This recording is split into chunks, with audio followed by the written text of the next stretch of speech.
Thanks so much for joining us. I'm Lorelei Shamayo. This is the MeWe Awakening panel. We have events throughout the Northwest US and online. We've been having so many events online this year, and we have people from all across the globe join us in our events. We now have practitioners from all across the globe joining us. So tonight is a panel, a MeWe Awakening panel on crystal healing. So about crystals and how they're used in healing, how practitioners use them for channeling, and how practitioners use them in healing. And we'll be doing demonstration of the reading and healing of crystals as we answer your questions, just all the different ways that practitioners practice with crystals. See, so you can learn more about our events at mewefairs.com. We'll be here tonight from 5:30. We're just getting started Pacific time. We'll be here 2.5 hours. So we'll be going until 8 p.m. And that's 8:30 to 11 p.m. Eastern time in the US. We look forward to having all this time together, and let's go ahead and have the practitioners start to share. So practitioners, go ahead and take a few minutes. It's fine to take, 3 minutes or so sharing about who you are and what you do. Does anyone want to volunteer to go first on the panel? Yeah, go ahead. Jump in, Walt. Hi, everyone. I'm Wyatt. I'm a shamanism practitioner with the Wildwood Hollow. I, being a shamanism practitioner, I am also a spiritual life coach. I combine the ancient practices of shamanism with the modern practices of life coaching to be able to help you, my client, integrate what we did during a healing session and to be able to start your path of healing or continue it. Um, I am also a medium slash channel in where I bring in divine wisdom for you from the other side and allow you to essentially talk to certain spirits or beings that you would like to connect to. So if that is, your long transitioned grandmother or Mother Earth, then that's what that means. And I bring them in and you can talk and have a conversation. I am also doing these shamanic amulets, and Lorelai just put that in the chat. So these amulets, basically co-creating with you and we create this empowered object, either with bone, stone, wood, or antler, in where there is a glyph that is brought through from the other side that I go and journey and bring through. And then the power is then blown into the amulet. And this is aimed to help you move forward, to integrate a new kind of energy. I know one of my clients just needed a little push to go forward in her PhD program. And so ordered an amulet from me and has been doing great. And then Galactic Ashley has her amulet up right now. A wonderful little glyph. Hers is made of yew, actually, yew wood. So beautiful little wood. Um, and then as crystals go, I am very interested, have always been very interested in crystals. Uh, it was pretty much how I, was drawn into spirituality is through crystals. When I was like the age of 4, I received my first quartz crystal, which thus far is my favorite crystal still. And I was fascinated with the facets and how you can see through it, and the fact like it is this silicon and it has these piezoelectric properties, and what can you do with it? And then that led me into Atlantis and Lemuria and so on and so forth. And here I am being a shamanism practitioner, and I work with crystals.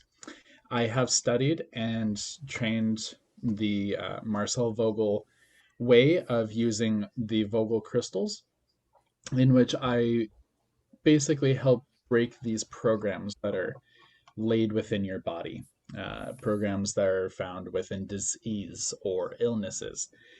Um, these crystals, these healing properties can be used long distance as well. But I also pair it, since I am a shamanism practitioner, and that is first and foremost who I am.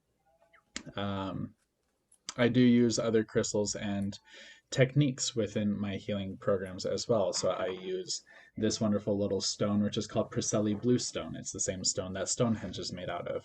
Or I'll use labradorite, or even a quartz crystal known as a starberry to bring in new information. So it's just really fun and interesting, and I'm absolutely excited that we're doing this to bring in new energy and new information for you guys. So thanks for being here, and I will pass on the mic. Thanks so much, Wyatt. So exciting. All right, practitioners, who else wants to jump in and share? Go ahead. I'll go next. Great. Oh, sorry. Hi, I'm Donna Sauer. I'm an animal communicator. I speak with animals, both in the physical and those that have crossed over. I also do energy healing in the physical sense, emotional, and the spiritual, mental levels. And I do call in all kinds of crystals. I just am told which crystal energy needs to come in. I do all of my work long distance, and I just send that energy from that particular crystal to the animal for healing. I do have some particular ones. I just wanted to show you. This one is my most powerful healer. This is I don't know if you can see it. It's a rose quartz, and it's in the shape of an eagle head. There's an eye. Pull it back a little bit so we can see the eagle head. Oh, yeah. Okay, from the side. Yeah. Yeah, I can there do it like that. There's a very powerful healing stone that I use a lot. Another one that is kind of interesting, you were asking about our attachments to them. This particular one is a piece of just crazy. This is from pipe. Pull it back. Yeah. Oh, yeah. Okay. This is from Pipestone, Minnesota. This is the sacred Catlinite stone from which the pipes of the Dakota Nation, the Dakota and the whatever the other one is, nation, they have their quarry there. If you ever have a chance to go up there, there's a national park there. And this was used by a friend of mine who is a 5th generation quarrier. He carved my pipe for me. And so it's very, very sacred, very powerful. And so I just bring that up. And then another one that has really not anything to do with exactly healing, but I find it just fascinating. When I bought my property 9 years ago, there was this piece of fossil log on it, and it's in the shape of a heart. So I knew that I had my right property. So I use all kinds of crystals, as I said, in healing, whichever ones are called for. I do, one thing I would like to do or say while I have you all here is that if you are so inclined to use any kind of crystal for your animal for healing, please do not attach it to their collar. Don't put it in their bed. Do not, the crystals are so powerful, and your animal needs to be able to move away from that crystal. They might absorb some energy, but they need to be free to be away from it. So please, if you have another practitioner, you read, like, oh, you should use, selenite, or I don't know, whatever. And some of them are actually toxic to dogs. So just be sure that you always make sure you can, maybe I might tell you to keep, say, a clear quartz crystal near your animal for 2 weeks, but just put it up on a bookshelf or someplace where they couldn't get at it anyway, but they'll feel the energy. But please do not put it under their bed, pillows, or anything like that, just as a word of caution. So lastly, I have a PhD in biology. I've trained in Lakota healing traditions. I'm a Reiki master. And so I welcome your questions tonight. It'll be really fun to hear from you. Thanks so much, Dr. Donna. All right, who else wants to go? Practitioners. Hey, I'm Susie Parker Goins. I'm with Blue Lightning Healing. I am a channel, so my consciousness steps aside to bring through your guides so you can talk to them. You can ask questions, get opinions, certainly new perspectives, and definitely tools and techniques you can use in your own healing. Sometimes that includes energy healing. I'm a Reiki master, and I also use stones a lot. To look at my desk, it's really kind of embarrassing. Now I have all kinds of stones here.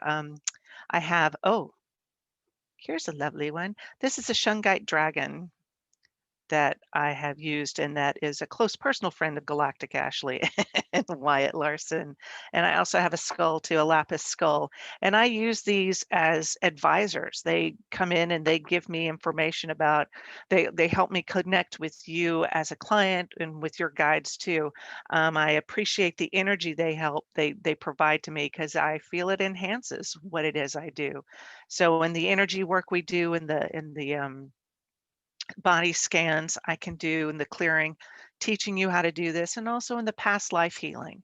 I have a website. Check my Facebook page first because my regular website is kind of down. But I also have a podcast, Blue Lightning Healing Meditations. And I look forward to talking to everybody about stones today. I'm so excited. I got some new ones today, so I'll be throwing them out. They'll be making cameo appearances as we go. So thanks so much. And I'll talk to y'all later. Great, thank you. I just maybe I'm going to ask you a question, Susie, before we move away from you. So I know you do all kinds of channeling. How much are the stones and crystals involved in the channeling that you do? Are they separate? Sometimes it happens synergistically. Like what is? Um, a lot of the crystals that I have are geared towards either accessing past life stuff. Like I have any quartz crystal. Of course, now I'm looking to see what I have now. I have this new black Tibetan quartz, and it's got lines on it. That's a Lemurian. Those are record keepers. There are some stones that are geared specifically to help the channeling. I believe indigo gabbro is one.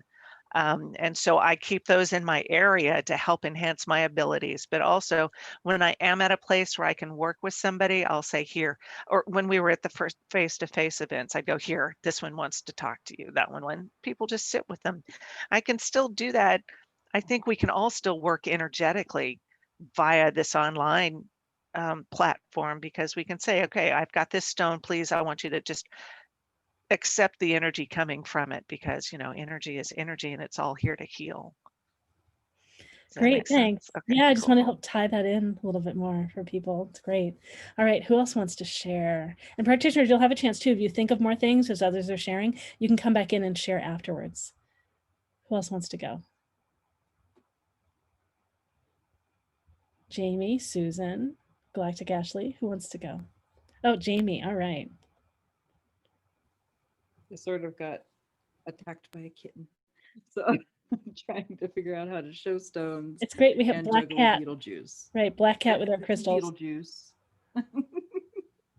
So hi, I am Jamie, the Shift Witch with Shift Witch Healing Arts. And my main job is to provide compassionate coaching and intuitive messages to help you love who you are right now, not who you might be later, not who you were 10 years ago, you right now. Because that's the only way to really be happy, to love who you are right now in this moment. And I do that through my healing. Oh, there he goes. I do that with my coaching. I do it. I teach belly dancing, I teach yoga, all these things that let you experience and maybe get to know your body for the very first time and to truly love yourself. As far as the crystal portion of my life, I have always been the little kid with rocks. I still have my pink shoebox of rocks that I collected out of my neighborhood when I was a kid, and my collection has just grown and grown and grown since then. A couple I pulled to bring out tonight. This is an opal. I just absolutely love so much. And then I also have a little piece of Priscelli bluestone. He's so tiny. This is Arliss. This is my skull.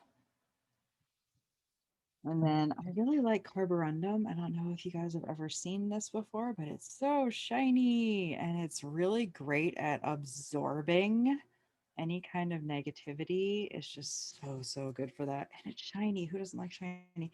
And then of course I decided to bring my meteorite out for tonight. So here is my meteorite, which I absolutely love, and she just sings, and I love her so much. She's just so fantastic at connecting across long distances, and I really feel her journey to Earth every time I hold her. I also like Galactic Ashley, I'm obsessed with Moldavite. So I have lots of Moldavite, including a little Moldavite wand that I use in my healing practices. And my energy healing is very Earth Mama version of energy healing. I am someone who connects deeply with Gaia and nature to do my healing, and it can be done long distance. So it is not something that has to be done in person. I really look forward to meeting you guys one on one at some point, or maybe in a future fair. We'll see what happens in the world. But for now, I am very glad you're here. I can't wait to hear your questions for tonight. And if you ever want to talk about how to really engage with who you are and how to love yourself, I'm always here. And it is Shift Witch Healing Arts, and it's theshiftwitch.com to contact me. Thanks. Great. Thanks so much. All right. Who else wants to go? Susan Galactic Ashley? I will. Great. I'll go for it. Hi, I'm Galactic Ashley, and I channel divine guidance for star seeds, connecting them to their star families and galactic lineages. I use light language frequencies and work with your cosmic connections to facilitate high frequency healing transmissions and encoded activations. So for me, I use, one, I believe that we are crystalline, that we have crystalline DNA, that our bones, our cellular structure, and everything is crystalline. And this is part of what it means to be part of becoming from the human to the new human. And so in many ways, crystals have been very much a huge guide to remembering a lot of this. So I use crystals, not necessarily, of course, I channel their energy, but more about, they help me to discern between energies. So for about 2 years, I sat with crystals every single night, and I did blind, basically channeling sessions with them. And because of them, I'm able to sit there and connect with your star families and star beings that come through for you, because they taught me how to discern energy. So one of the things that I do, which we will be doing in my Galactic Guided Intensive, which is coming up in January, which is called Remembering Through Art and Creativity, remembering that we are all creative. So if you can make on a mark on paper, the class is for you. So what I did is, when I sat with the crystals, I actually would draw their energy and then ask them a whole bunch of questions. And so they would tell me what their physical, spiritual, and emotional properties were, why they were here on the planet at this time. And then, like, here's an aquamarine. So I would be doing this like blindly and then connect with them. So I just have, here's a Gobi Desert. So I just have like books and books of basically sitting with crystals. And so, yes, I can speak with them, sure, but I'm also been trained by non-human beings to remember that we are the technology that we've been waiting for. So while these gifts are here for us to use, remember that within each one of these stones, within our physical bodies, we hold these elements and these energies within us. So connecting to them outside of ourselves is really a reminder that we have these energies with them. And once we've connected to a crystal and made a relationship with that, we can call on that crystal for healing, even when it's not in our physical presence. And so recently, similar to what Susie said, a whole bunch of crystal skulls have dropped into my life this year. And so Wyatt Larson and I have the Crystal Skull Council, and we'll be launching a new website with that, because they want to talk about the skull and the importance of our skeletal system as being crystalline and connecting with New Earth.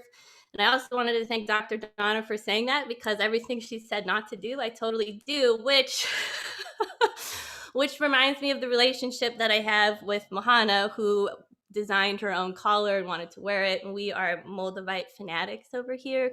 So, and I just got a new ring. I just started, I guess, working with, I don't know what you call them. I usually like raw stuff, but I have sparkly things that have been chiseled now. So it's interesting. So yeah, Mahana designs her own jewels and wants to wear them, but she also tells me when she wants to take them off. So thank you for that reminder.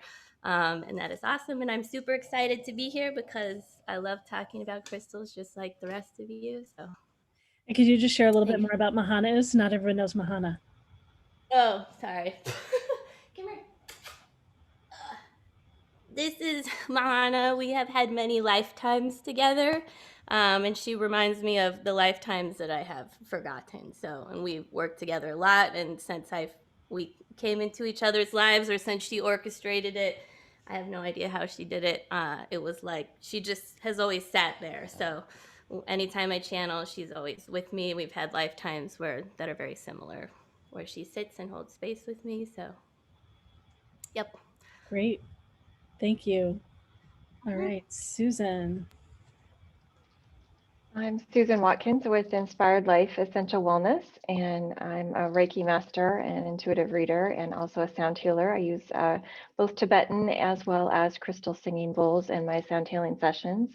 And I got into crystals, and it's just started with rocks really, and looking at the different shapes and feeling the energy. And I looked at how they were so pretty when they were wet and how they changed when they got dry. And then I actually started really more tuning into crystals as jewelry. So like for bracelets and malas, my wedding stone is actually a garnet, which is my husband's birthstone. And got into the shiny, pretty aspect of things. And then more recently, I've gotten into the raw. This is pyrite. And what attracted me is I initially kind of started looking into the healing properties of the stone, and for my own healing journey, and looking at the aspects of the healing aspects of the stone, the color, and how it might tune into the chakra. So like an indigo blue, lapis lazuli, so tuning into my intuition and what stone might help with that. And it just kind of has evolved and grown from there, really kind of, as I work to heal myself, and then the teachings and learnings from that. It's like a great restaurant. You want to just share it with everybody. So sharing that with others. So I look forward to hearing everybody's questions and sharing these beautiful stones, jewelry, whether they're raw, whether they're polished. They're beautiful and can bring some wonderful healing and energy wherever you may need it, wherever you are open to receive it as well. So look forward to our evening together.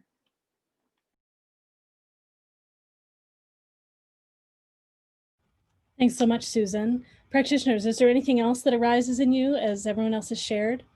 Anything else you want to share about your journey with crystals, or any other examples you want to show us?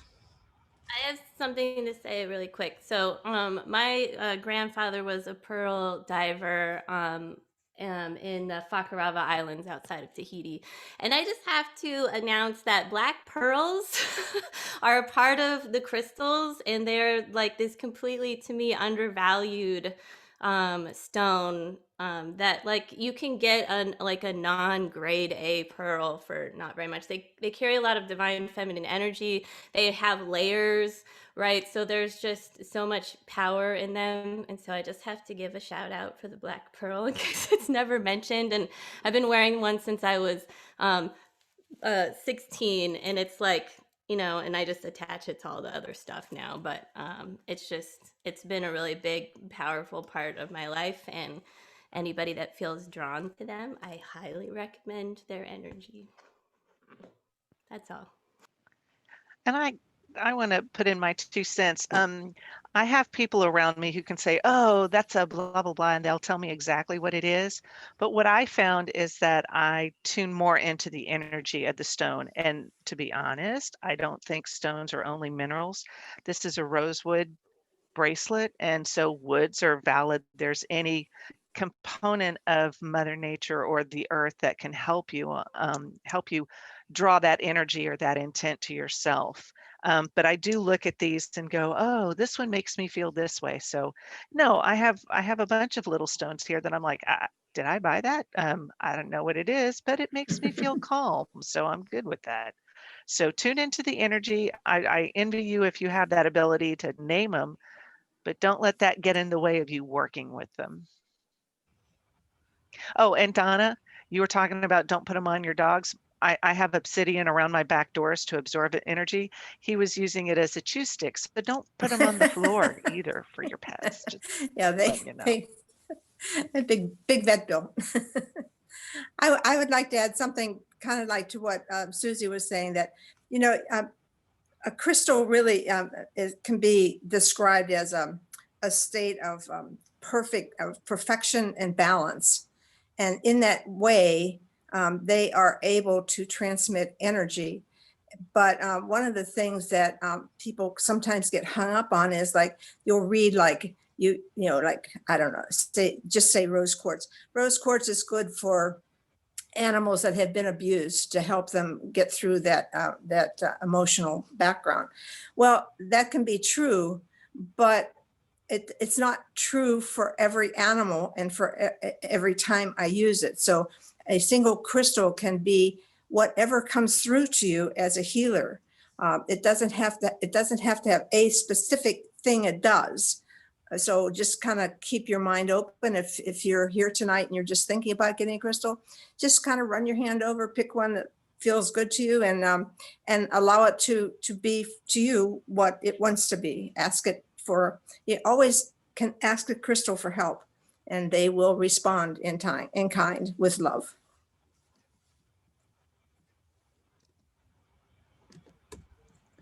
And then a little bit of a smidge of a thing on that too. A crystal is a repetitive pattern in time and space. So these wonderful things that we find as quartz crystals, or even within our bones, they have a repetitive pattern that has been grown. One thing that Mother Earth talks to me quite a bit is, I carved your bones. And then another thing that Galactic Ashley said, and likes to say, is we are our own technology. Our bones are our crystals. We don't need crystals to transmit energy, for we are made of crystals. So we are the perfect technology of crystalline structure, and it's just us realizing and activating it through that realization. So a little bit of interesting stuff there. That's great. Could I just add one thing to what Wyatt just said? Yeah, in sure. Native American, when the medicine man or the woman that's the healer is healing, they always consider themselves to be a hollow bone that is transmitting the energy. So it's exactly what Wyatt's saying. Wow. I use that term too for when I do my work. It's great. And I am, let's share just a little bit about me. So I'm Lorelei Shmayo. I'm an intuitive eye reader. So, you know, maybe you say that the unique energy of a crystal, of a person in some ways, is through their eyes. But I don't think of it so much that way, but definitely the energy. I don't think of myself specifically as a crystal person. However, I have so many crystals around me, and I was a scientist. And so part of my exploration into other things actually came through ceramics. So, and the color, so this is the salt glaze on clay, and I always think of this in terms of the chemistry, but so like in the middle here, the part of this glaze is from rutile, so it's iron in combination with I think like it's an iron, and then there must be like a little bit of a cobalty kind of or something in here. But so these are crystals that are, you know, from the ground, that are ground up and used as powders to make glazes. And then someone showed an opal, so like I have opal in jewelry. So for example, I'm trying to see the different colors and the brown base. And, you know, like charoite, I love purple, and even just glass, which, you know, glazes are a form of glass. And so different glass beads that people make, right, that have all these different colors and things like that. And these aren't things that often what people have as pieces, but like jade, you know, and so just all the different things. And then someone gave me this at one point, and I've always been a little careful with it because supposedly this is lithium. It's purple. And, you know, we use lithium in medicine and like the huge impact it has, right? So many things. So like careful of like, what are the impacts? You know, and some of the crystals get bleached by sun, so they have to stay out of the sunlight. So just for example, metallic fluorite. That other one you had was lepidolite. Lepidolite? Oh, is this lepidolite? Yeah. So it's got lithium. So exactly. Okay, lepidolite. So this is used in glazes, and I know that it's used for lithium in glazes. So that's how I know it has so much lithium in it. But there, lithium is used as a stone to help with depression and to help. I have a Mhm. tower, but it's not here. Yeah, right. And then the pharmaceutical industry takes this and uses this, right, in all kinds of medicine.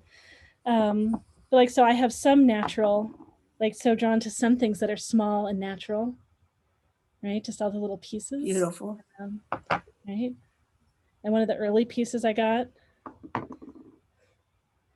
Right? Yeah, so the peaks. And then I have like polished things and things like this too. Anyway, and then just other, I mentioned, I can't remember what it's called, but wood. What is it called when wood turns into stone? I'm still not remembering what it's called. It's not fossilized, but Petrified.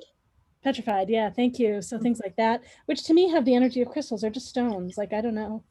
We had a panel on the Fae, and so those kinds of shapes and stones are connected to the Fae. So just all kinds of things that are in the realm of crystal, even though they're not necessarily like crystals.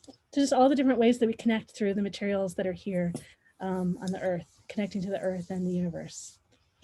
Lorelei, Yes. one thing that I just came to my mind.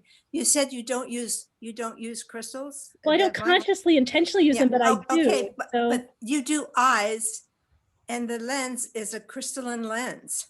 right. So every time you read somebody's eyes, you are using the crystalline lens in the eye. Yeah, so crystals are everywhere, right? Yeah, well, so let's see. So you've heard a bit from all 7 practitioners, and feel free if anyone else has anything else you want to jump in with. We've got more people that are joining us. And maybe just as the practitioners are continuing to share, so the way the format of this is going to work today is it's free to be here and listen. And if you'd like to ask a question of the panel, chances are everybody, maybe not me, if it's specifically about crystals, but everyone will probably jump in and have something to share about answering your question. So it's $20 to ask a question of the panel, and $10 if you're BIPOC. And we've got a great big group together. We might be like hitting that threshold of the most people we've had at one of our panels. Really exciting. Yeah, so practitioners, anything else you want to share about crystals and crystal healing, feel free. And I know we've been sharing a lot. I just want to one more thing. That's the joke my friend tell me is, what is it? OMT, one more thing. So for those of you that want millions of crystals, and maybe you're living in a really small space and you can't haul them around with you, or you're constantly on the move, I'm not recommending this specific deck, but I'm just recommending crystal card decks. If you feel attracted to them, it means you can work with like 50 crystals and work with the energy of that card and still connect to the card. Yeah, I'm not necessarily recommending this deck. There's a lot of different crystal decks. I think I have a lot of them, but it's just so if you're traveling, or if you're, in a tiny house or in a temporary living situation, you can practice connecting with crystals through cards. So that way you don't have to feel stress of needing to go out and buy a crystal. Yeah, it's great. So you can consciously connect, right, with the energy of the crystals, right? And I say no one's talked about crystal grids yet. So I know crystal grids can be made with very small stones too. So a very cost-effective way of, and a grid probably, right, it's channeling the energy of many crystals together in a particular configuration. Yeah. And I make a lot of crystal grids with little light language cards that I make and just use plain crystals, so it doesn't have to be overcomplicated. I mean, it's lovely if you can go make a grid that's like, 20 feet by 20 feet in your backyard and make a landing pad, but that gets it's difficult, right? I'm working on it. It will happen. Great. You can also use those wood discs that have sacred geometry. But when I was doing in-person fairs or working at a shop, I would talk to my crystals, and I'd say, okay, who wants to go? And I always had this very large orange calcite that would come with me. But then I would set my other crystals around it to direct out or bring in whatever energy was needed of the day. Again, I was working intuitive with them. So I didn't always know exactly what they were doing, but it always felt good.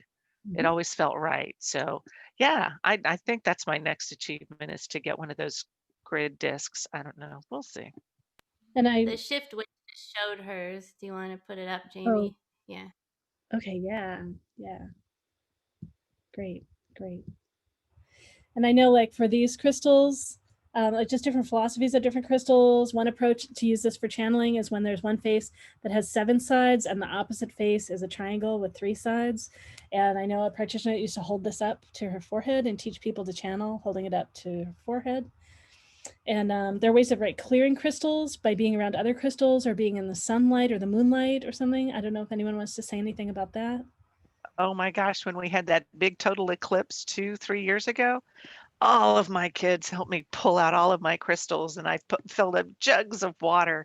But new moons and full moons, they help you clean your crystals. Yes, there are some that don't need to be watered or have water in them. You can make gem elixirs too and allow your crystals to sit in the water. Yes, there are some, like with a heavy copper base, what is it, malachite, that you don't want to put in water and then ingest it because, death. And so we don't want to do that, but you can do a lot of things with the crystals. I like the idea of making them into, putting them in water. I have 3 shungite chips in my water, and it helps to clear it out too. So whatever I feel you can think of, it's a great big why not? Give it a shot. If you hear something from your crystals, go with it. I have this big piece of selenite that I will put them onto, like the ones that can't be exposed to a lot of light or definitely can't be exposed to water, like malachite. And so I'll just set them on this if I feel like they need a little clearing out. Usually, if I've used them with a client, that way I know that what they've done for that client is cleared out, that story is cleared out and everything, and then it can be used for somebody else.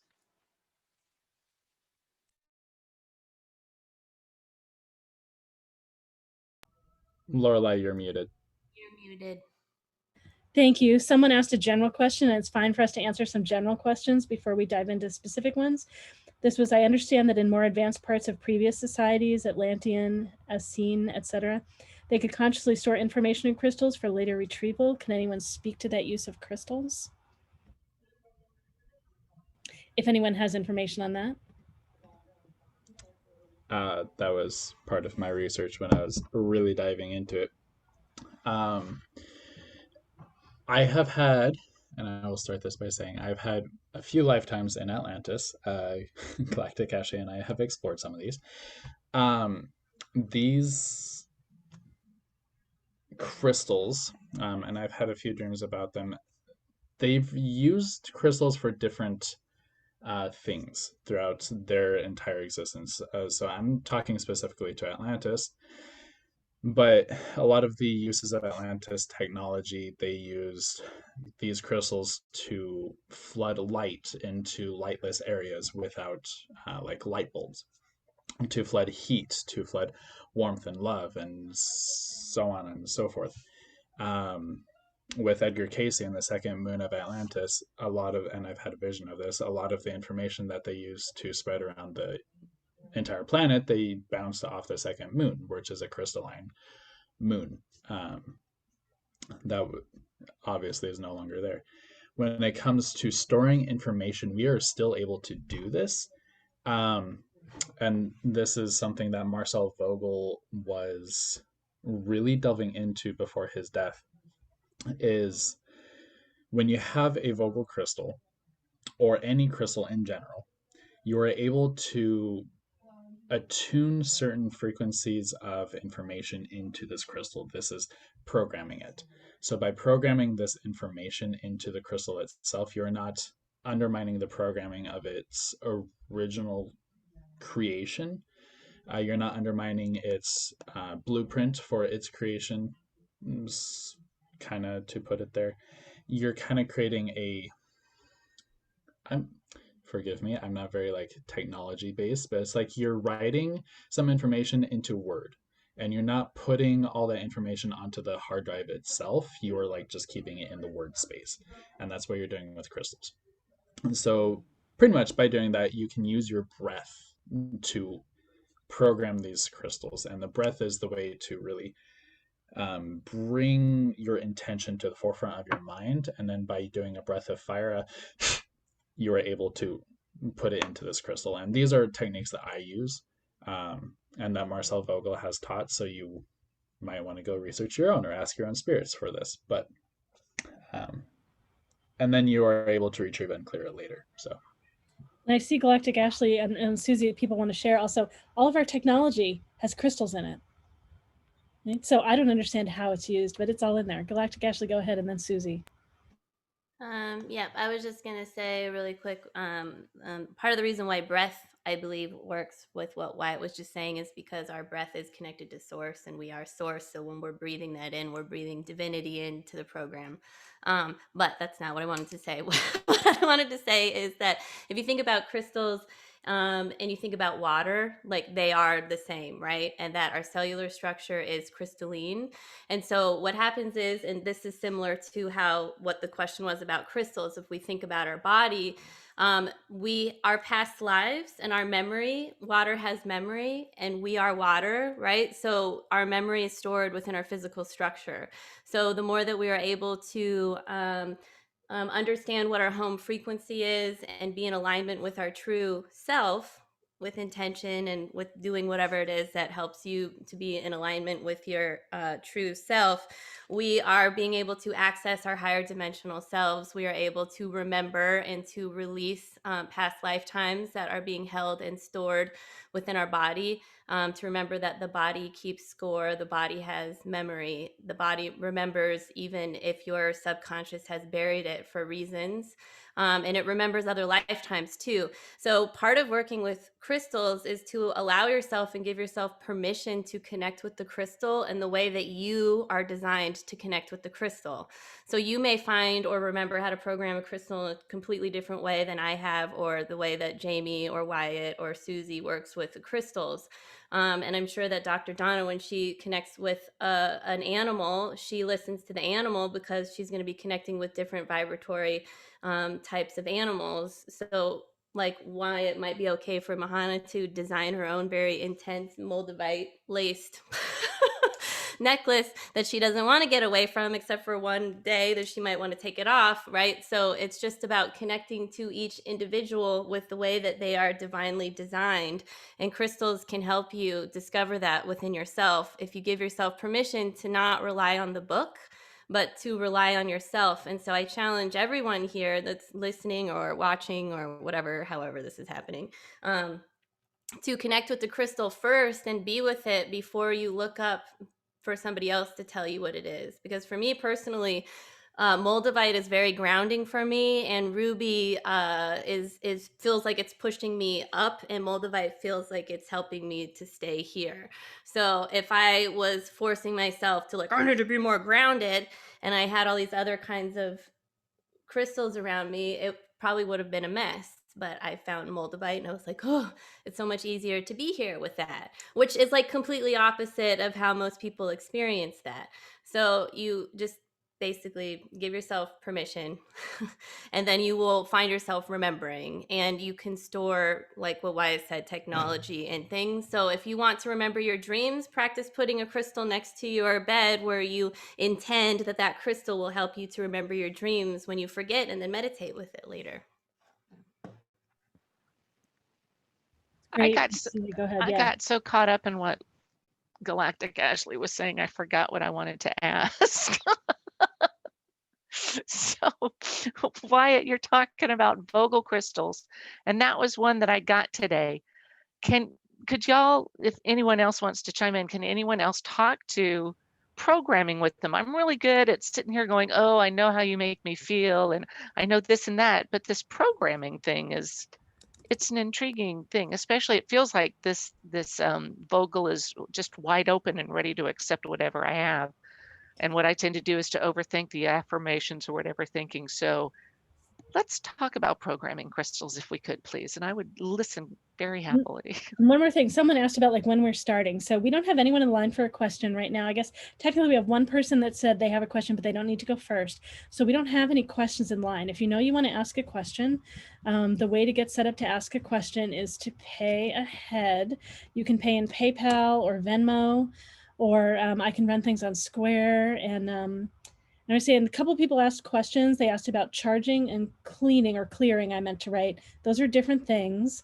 And then also one of you made me think of, I know a colleague that used to work with crystal skulls also, that sometimes it was important, if you had an opportunity, to take your crystal skull near one of the other older, powerful crystal skulls that have been around for a long time. So this, I think, gets into the question about charging.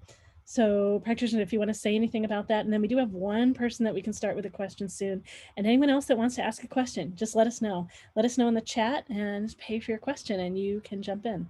Okay, Susie, go ahead if there's more you wanted to share there. And yeah, I know I was getting so distracted. I was like not posting information about the practitioners in the chat earlier. I was like, wow, power of crystals. Yet anyone want to speak about charging, clearing? I know we talked about clearing a little bit. We talked about moonlight. We talked about selenite.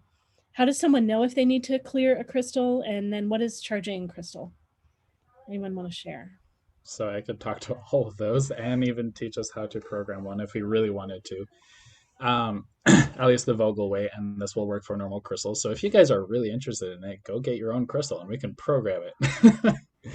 And we could do a panel where everyone brings crystals and we do stuff like that, and it could be more of a workshop. Exactly. I like that, workshop. So when it comes to clearing, charging, and programming, a clearing is you intentionally clearing away the old energies that no longer have to be there. It's kind of the similar thing in which shamanic term here, extraction. You extract the energies that no longer serve you. So this is, you're doing the same thing for crystals here. And you can do that with breath as well. And I can show that in 2 seconds. Charging wise, there are some crystals that don't need to be charged, like Kansas pop rocks. They're also known as bojai stones. Shamanic or shaman stones, they are, I'll have to remember their proper term, but they're basically sandstone wrapped in hematite. Those don't have to. And then a few other stones like sunstone doesn't have to be charged because they have this innate bounding connection to source. Yeah, the shaman stones that Galactic Ashley is showing right now. Those give off their own energy, so they don't have to be charged or cleared technically, though it's always nice to. And then very specifically on each stone, make sure you know which stone to put in water, which stone to put in sunlight, which stone to put in moonlight, and which stone to put in salt. Because like this, a quartz crystal, you can put in all of those. A labradorite, actually not a labradorite, but like a fluorite, you're not going to put that in water because fluorite is, it's a crystal that dissolves in water. So don't do that. Selenite is the same. Don't dissolve in water. But it works very well with salt. And then programming, I had a hard time with programming for the longest time. I never understood what people were saying when it comes to programming. Like, how do you program a crystal? And they're like, oh, just whisper to it. I'm like, what? How am I going to whisper to a crystal and ask it to do something for me when I don't even know how to connect to it? So the easiest way is through breath. And when you program something, you want to be very clear of mind. You want to be very clear of your intention. So the easiest way to program a new crystal, and I'm just going to do this with this new Vogel that I got. So I'm going to skip the entire thing, but basically you want to, through the breath, create a relaxed rhythmic breathing. And then with love and light as your intention, you want to see this crystal glowing. And then love and light is becoming your intention. So breathe in, love and light. And then when you see the crystal glowing, this very bright white light, charge it and see this energy shooting into the crystal, for it is this image that you're charging the crystal with. So then the crystal and the image that you saw become one. And this is programming. And that is the Marcel Vogel way. I'm sure there's another way to program, but that's how I learned how to program finally after like 10 years. So there we go. All right, great. We've got 2 people in line for questions. Let's see. So we can, practitioners, anything else you want to share before we get started? And who is Soul Sync? I don't think you have it in your name here, so I'm not sure who you are. Soul Sync, you were gonna, the other person was volunteering to not go first, so you could go first if you are ready. Who is Soul Sync? You let us know in the chat or unmute and let us know, and you're welcome to unmute and ask your question. And I want to say a couple things before you start, but I don't even know who you are. So yeah, you just paid by PayPal.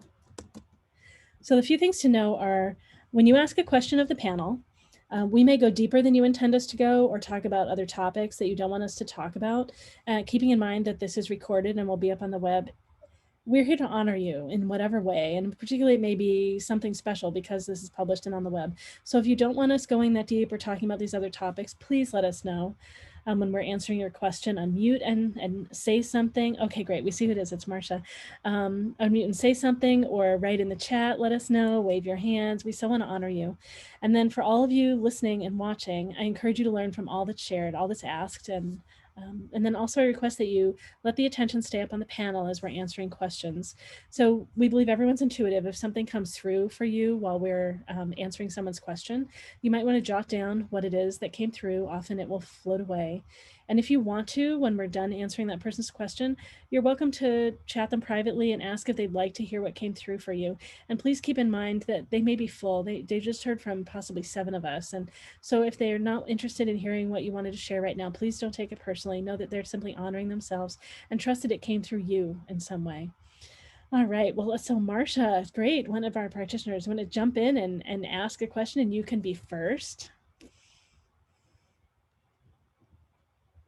Yeah, Marcia, if you want to unmute and ask, we're totally great with having you go. And if you're not ready, the other person might be ready. All right. I'm really not ready if she's ready, or whoever Okay, it well, was we is can ready. see. Well, we can see. Verna, are you ready? Did you want to go? We have Verna and Marcia in line. I know Galactic Ashley just sent something to everybody. Yeah, you said OMC, Galactic Ashley. Was that like Oh My Crystal? Is that what you said earlier? That's what it sounded like. So I made up OMC if you didn't say. I feel like I should wait for Marcia to go. But And Marcia, if you're not ready yet, maybe someone else is ready. Sorry, it's the beauty of I twin always go cast. first. Or I've done this a lot, so Yeah, and it's okay if you've done it a lot. I don't think it's any problem for anyone. You help get everything started. And if you're not ready to go yet, you're not ready to go yet, that's okay. So if both of you aren't ready, that's fine. We've got lots of time. If someone else is ready to go and you want to jump in, you can get to the front of the line. And often who goes first, not always, but sometimes you get longer answers than everyone else. So there can be great benefit to going first. It may be a little more exposing in that you go first, right? You don't quite know what's coming. Yeah. Let's see, did someone else get a ticket? No, we just have the 2 of you so far. All right. Yeah, does anyone want to ask a question of our panel? Well, the only reason I didn't want to go first is because I didn't really know what to ask. And if you don't know, I and do you a just, lot of this. What's that? and I say, and if you just have a sense that something's here for you, like you don't have to even know, but go ahead, keep sharing. I do, yeah. So that's why I watched the panel anyway. I don't have a whole lot of questions about crystals because I use them all the time. But if somebody has something to tell me, I'd love to hear it. That's great. And do you want to give anyone any other context about anything else? You don't have to, right? Because all kinds of messages coming here with no context. Yeah, not really. Okay. I just have the feeling I should join. So great. All right, practitioners, who's got something for Marcia?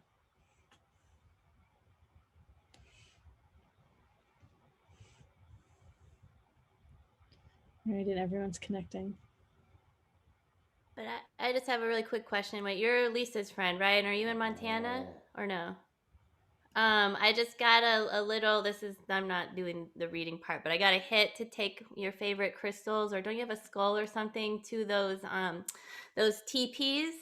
out on the Rim Rock, and to go there to actually, it feels like there's, I guess that maybe I'm doing a reading, sorry. So I guess there's like 4 to 5 crystals that want to go with you, and I think you have a skull that want to go with you, and they can help you release some past life things that are going on. I read a little bit about it, but to go there like during the day but close to the evening, get warm and cuddly, and take them in there. And I feel like some of them will be, they want the different frequency of the lights that are in each one, and that there will be messages for you. So to bring a notebook and to go into each one of them, because there's different colored lights. I don't know if they change color. It doesn't seem like they change color, but to go and sit in them, because they're basically, they feel to me like, this is me talking, right? Like they feel to me like little galactic portals, but there's going to be different frequencies in there, and they are like pointed to the stars. And I know that it's about mourning and letting go and releasing.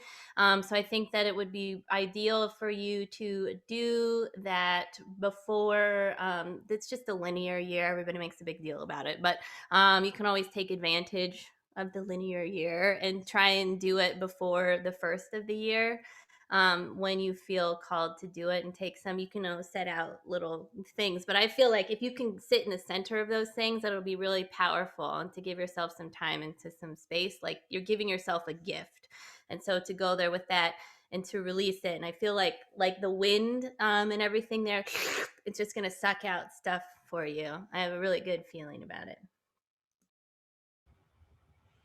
Cool. Looks like we've got Susie online. Go ahead, Susie. Yeah, I'm seconding what Galactic Ashley is saying, is to be able to do that and to set your intention, because you're releasing all kinds of stuff. It's not just past life stuff, but there is issues from this year that it's done. You're done with it. You need to let it go and move on. No more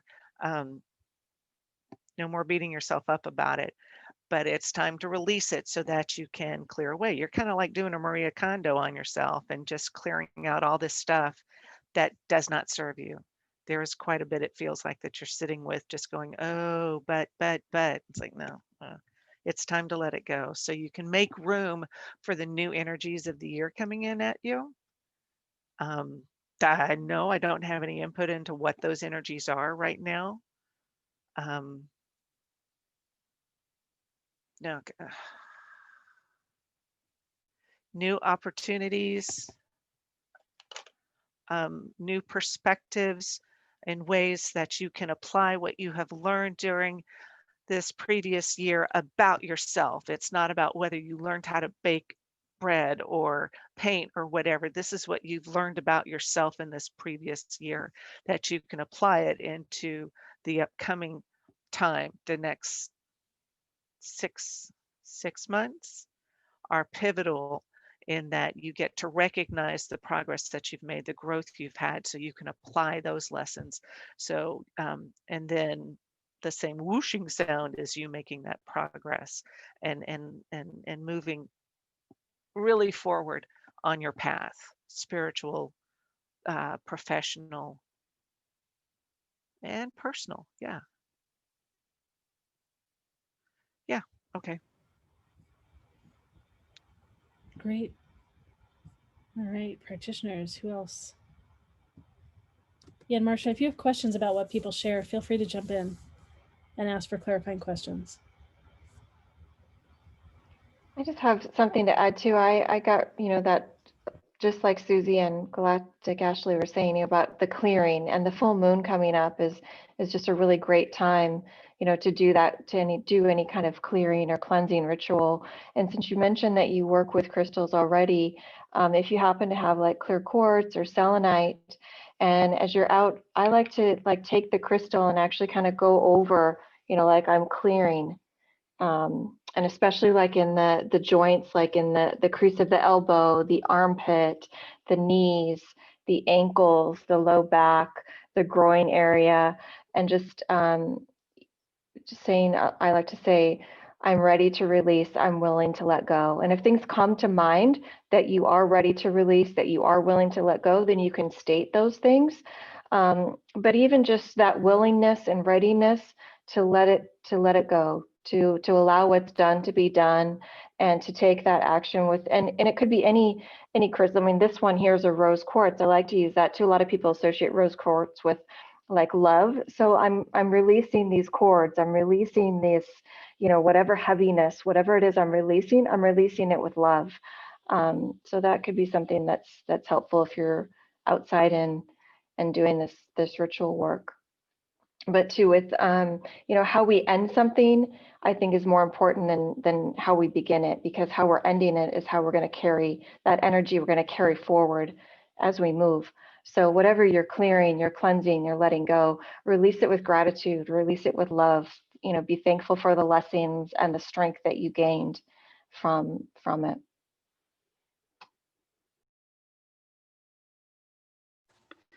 Thank you. The full moon is my birthday, so I think it's a fabulous time to start a new year, release everything. So that's exciting. And part of your sound healing, you work with crystal bowls, right? So crystal, right? Or do you what I don't really work with crystal bowls, but I sing.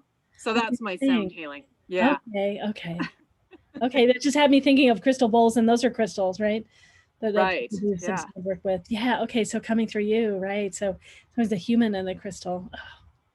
So practitioners, who else wants to share with Marsha? Someone else has something. I'd like to go. Go ahead.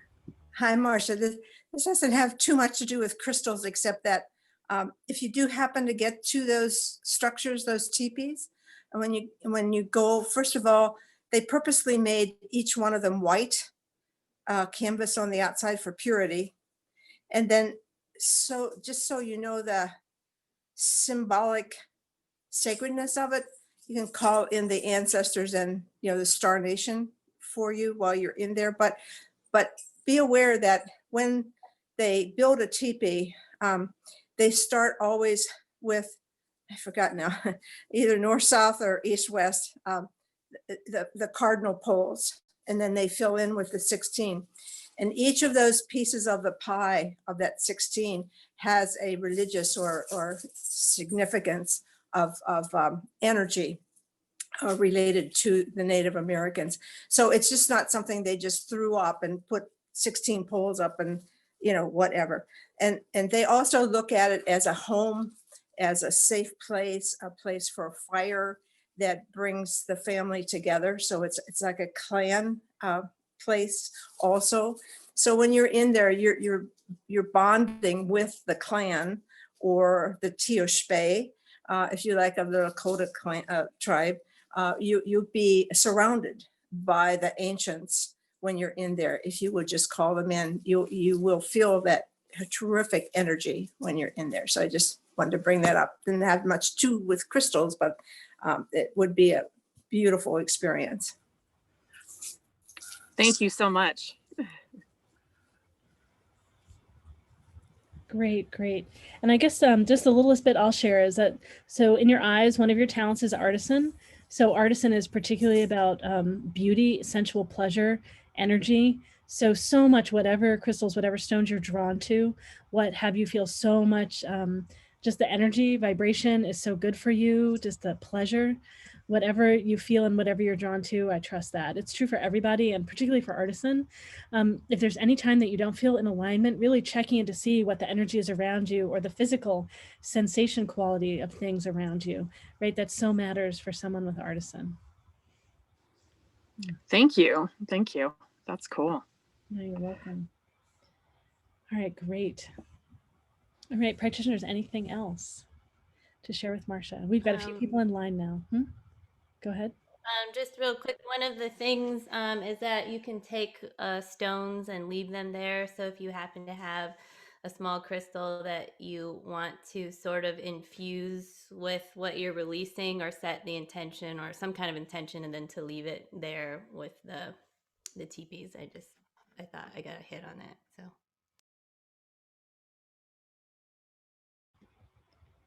Great. All right. Anyone else? Great. Thank you so much, Marsha, for being willing to get us started. I know you weren't quite sure you were ready, and I hope you feel good about what what we shared with you.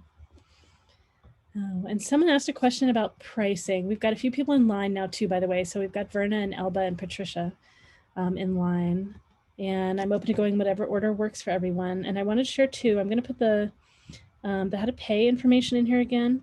And one of the questions was, is it $10 or $20? So it's $20 unless you're BIPOC. It's only $10 for you. We're doing our part for racial justice and making reparations. And so it's $10 and it's really up to you what you pay. And that's what we're suggesting. All right. Yeah, so let's see. So of the people that have paid, who wants to go next? So we've got Verna, and I think Patricia's came in, and then Elba's, and Elba wrote and mentioned that she wanted to share. So really, I'm open to who of you wants to go. We've got time for all of you. Verna, Elba, and Patricia. Who's ready? I'll let Elba go first, and then I'll go. Elba, are you all set? Yes, I am. Okay, great. So I am going through a shift like everybody else. But I just kind of wanted to know if there's more information, like what I could use to assist myself through this transformation that I'm going through.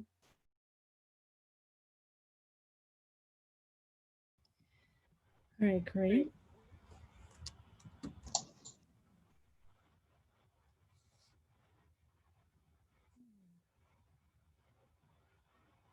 And Elba, I'll say that just other practitioners are getting ready. Your energy, and if I can get you to come front. Yeah, there we are. Yeah, so your energy, you're particularly, sorry, I'm echoing. Your energy is particularly grounded and practical. And I think you're used to doing the things that you know, like the things that work. So it's a bigger deal often for people where that's true to go through shifts and changes. I don't know if I'm echoing for everybody, but I have an echo at the moment. Yeah, it's a bigger deal to shift and change those kinds of things. And I don't want to say it's really just taking care of yourself and being with you through those changes. There might be certain things that are grounding and familiar that you want to do, that you particularly want to emphasize in some way so that you feel more comfortable during the time of change. You really want to be careful though that they're not like sandbags that are weighing you down. So it's kind of tricky of like how to honor that and honor any discomfort that you might feel during the change. You know, and sometimes change, it's not like a direct pathway. Sometimes it's a circuitous wild path. And I think that you value efficiency and directness. And yeah, so being with that, this might not be the way that it's happening right now. And knowing that it might make you more uncomfortable. And yeah, what do I want to say about that? So if you notice that you feel yourself tightening down and locking down where you might not be as open to the change that wants to come through, so a couple of things you can do is one is like just wiggling from the outside in. So your fingers and toes, hands and feet, arms and legs, shoulders, pelvis, spine, all the way up to your jaw. So wiggling your jaw. And then also if you imagine like seaweed underwater and the flowing of the seaweed. So that might also be of assistance to you in your body as you navigate change. All right, and we've got practitioners in line. We've got Susie, the Shift Witch, and Wyatt. So go ahead, Susie. So Elba, hi. I was getting that breath work is going to definitely be of benefit to you. I know that when I get tense, I kind of do that little Pepe Le Pew cat thing up in the chest. You want to bring the breath down. And when you bring it in with intention, which is to release and then to fill in whatever, backfill whatever you've released. I also got a distinct hit that rose quartz. If you have a rose quartz, that's great. If you're calling in that energy, it's a very soft, nurturing, divine, loving energy, and that's going to help support you. It feels to me there's a need for support as you're going through your changes. Mother Mary wants you to know that she is with you. She comes through with the rose quartz, and she has gotten, she feels like she's like telling different beings here. Our Elba needs this sort of help. So she's got, Bruno, the guy here, and then there's, Gartak, this being here. So she's got a whole bunch of delegating out. It's a question of being patient with the changes. Divine alignment is not human alignment. Divine alignment happens at the perfect time, and human alignment is, no, we need it right now. So that breath will help you to relax into the shift, into the change. And anything else from anybody? Nope. So just keep breathing, call in rose quartz energy, and trust. And if you need to talk to Mother Mary at all, she's very open to hear it from you. And again, she reiterates, though, what you hear from her, it's to be trusted. You can trust her. Does that resonate? Okay. Great. We've got Jamie in line and then Wyatt. Hey, Elba. So, yeah, reiterating what Susie and sort of Lorelei were talking about is, change is something that is very hard to move through and even harder to be patient about that movement. We want to do whatever we can to sort of expedite it, to self-soothe our way through it, to just make it feel easier. But that doesn't necessarily work. You have to feel all of the moments of that change so that it can truly be embodied. And anything that you try to quote unquote skip is just going to be there later. So it's really about allowing and trusting. So allow yourself to feel everything that happens in the truest form to you. Because this isn't about anyone else's experience with this. It is about your experience with this change. And you are the only one that can have that internal experience of the shift that you are having. And so, really trusting it and, moving through it. The breath is a fantastic way to help things move through you. When we get tense, one of the other things we'll do is we'll hold our breath and we may not even know we're doing it. So, really like check in with yourself and see, like, have you been holding your breath and didn't even notice? And really try to like let it out. Like do one of those really big exhales. Just gets all that gunk out that's been stuck in there all those years. And any kind of movement. I mean, like walking outside and just like touching a tree. Big fan of that myself. Um, just being in contact with the earth and the fresh air, even if it's cold, still good. And the sky, just having that feeling of expansiveness rather than what we've all had way too much of this year, which is very enclosed sort of feeling of isolation, just allowing yourself to have that expansiveness, allowing your breath to be expansive, your thoughts, your movements, your feelings, your emotions, let all of that be as expansive as possible. And I feel like that is what's really going to help as you move through this shift that you're going through.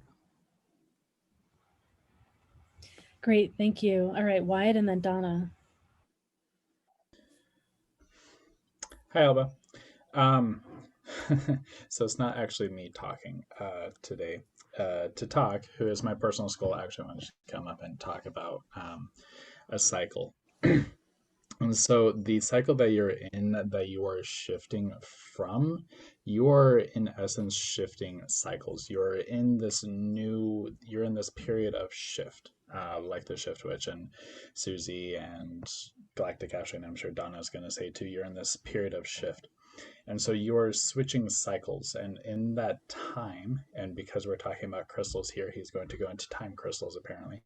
Whenever you do a ritual or something new, repetitive, you're creating a crystalline structure through time. And this, in essence, creating a habit, you are going to create a structure within time, within yourself, within your body, that you're then going to be able to anchor to. And thus you're going to become grounded in this new shift.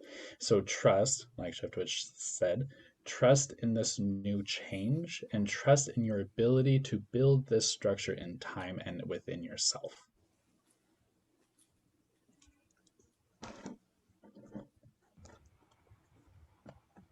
I think that's it.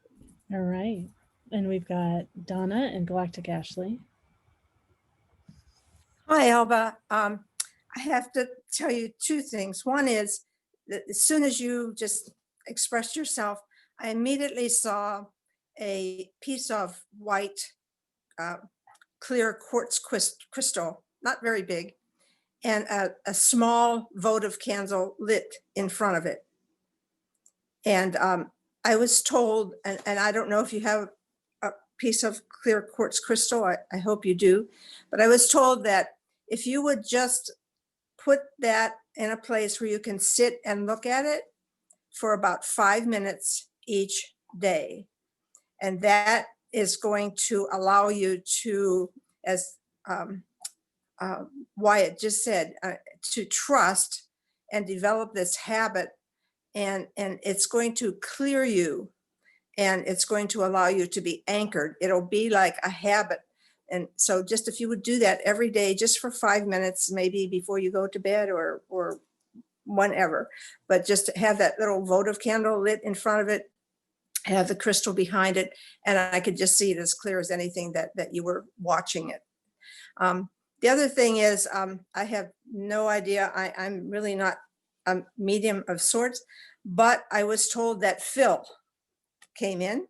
Phil is one of your angels, and he was very strong. He wants you to know, and he said this like in capital letters, like, you are not alone. So he wants you to, anytime that you are feeling stressed, he wants you to bring him to mind. His name is Phil, Phil.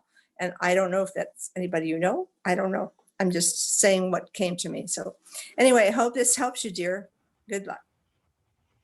That's great. I saw Elba nodding. I don't know if you could tell just as you were sharing. It's great. Great. We've got Galactic Ashley. So the first thing that I started thinking of was the Wicked Witch Alphaba. So what I'm getting is that you're running energy differently, and that's the first thing. There's a struggle between fire and water energy happening. And so what I got is like water is, and this is from the book, there's a quote. It's like water, cold, impersonal, flowing over me, splashing up from below, burning me like a fire that refuses to die. Searing coolness, frigid flames, leaving my skin raw, red, blistered, and burned, right? So it's like there's this like fire and water, right? But they can be completely balanced, and that's what you're being asked to do. So if you were functioning more with water, more with fire before, to sort of allow them both to come in, and Larimar, which I don't have right now in front of me, is a really, really good stone that can help because it carries both water and fire energy within it, especially if you can find a piece with the red veins that are in it. But then vanadite, and so I'm guessing that these make you feel more comfortable. I'm not sure, but vanadite and fulgurite, which are, this is made from lightning in the ground, right? And this is vanadinite, and I actually pulled up one. This is probably not the best drawing, but that was the energy that came through that day. But the message is that so the vanadinite is happy to help motivate to take inspirited action. It improves energy flow, specifically with the Ka and Ba flow, and that's Egyptian energy lines. It connects to the stars. It stirs the subtle fire within. You are your flame, your fire, beholden to the nature of your inner flame. We remind you of its existence. gently at first, willingness to allow us to work with your shifts in consciousness, your nature. We help you with your nature. We are the masters of energetic flow. The earth and the cosmos are one, overlapping in the depth of your being that is also you. So that came from the consciousness of Vanadinite. So the point is that I don't know if there's a relationship or something going on the outside, but I remembered a quote from Elphaba. It was like, at least if I can fly alone, right? Because she's on the broom, right? And so it's better, like, so there's something about the density and the burning, and to allow yourself to just become comfortable with the nature that you already are, and of letting go and working with flame and water energy, because the shift that you're in is like, it's almost like a mental rewiring. Like there's and it feels very electrical to me. So to allow, remembering that water and electricity can still function together too, in this very beautiful way. And I don't know if you're connected to dragons, but I feel like there's a lot of dragon energy that really wants to work with you, remembering that they house and embody all of the elements within them, which is how they can exist. And anytime they incarnate or embody on any planetary plane, they have the permission of the planet, and they embody all of the elements that are specific to that planet. So you have a connection to the dragon energies, and they will absolutely help you understand how to balance this fire and water in with you, and to become sort of your own master.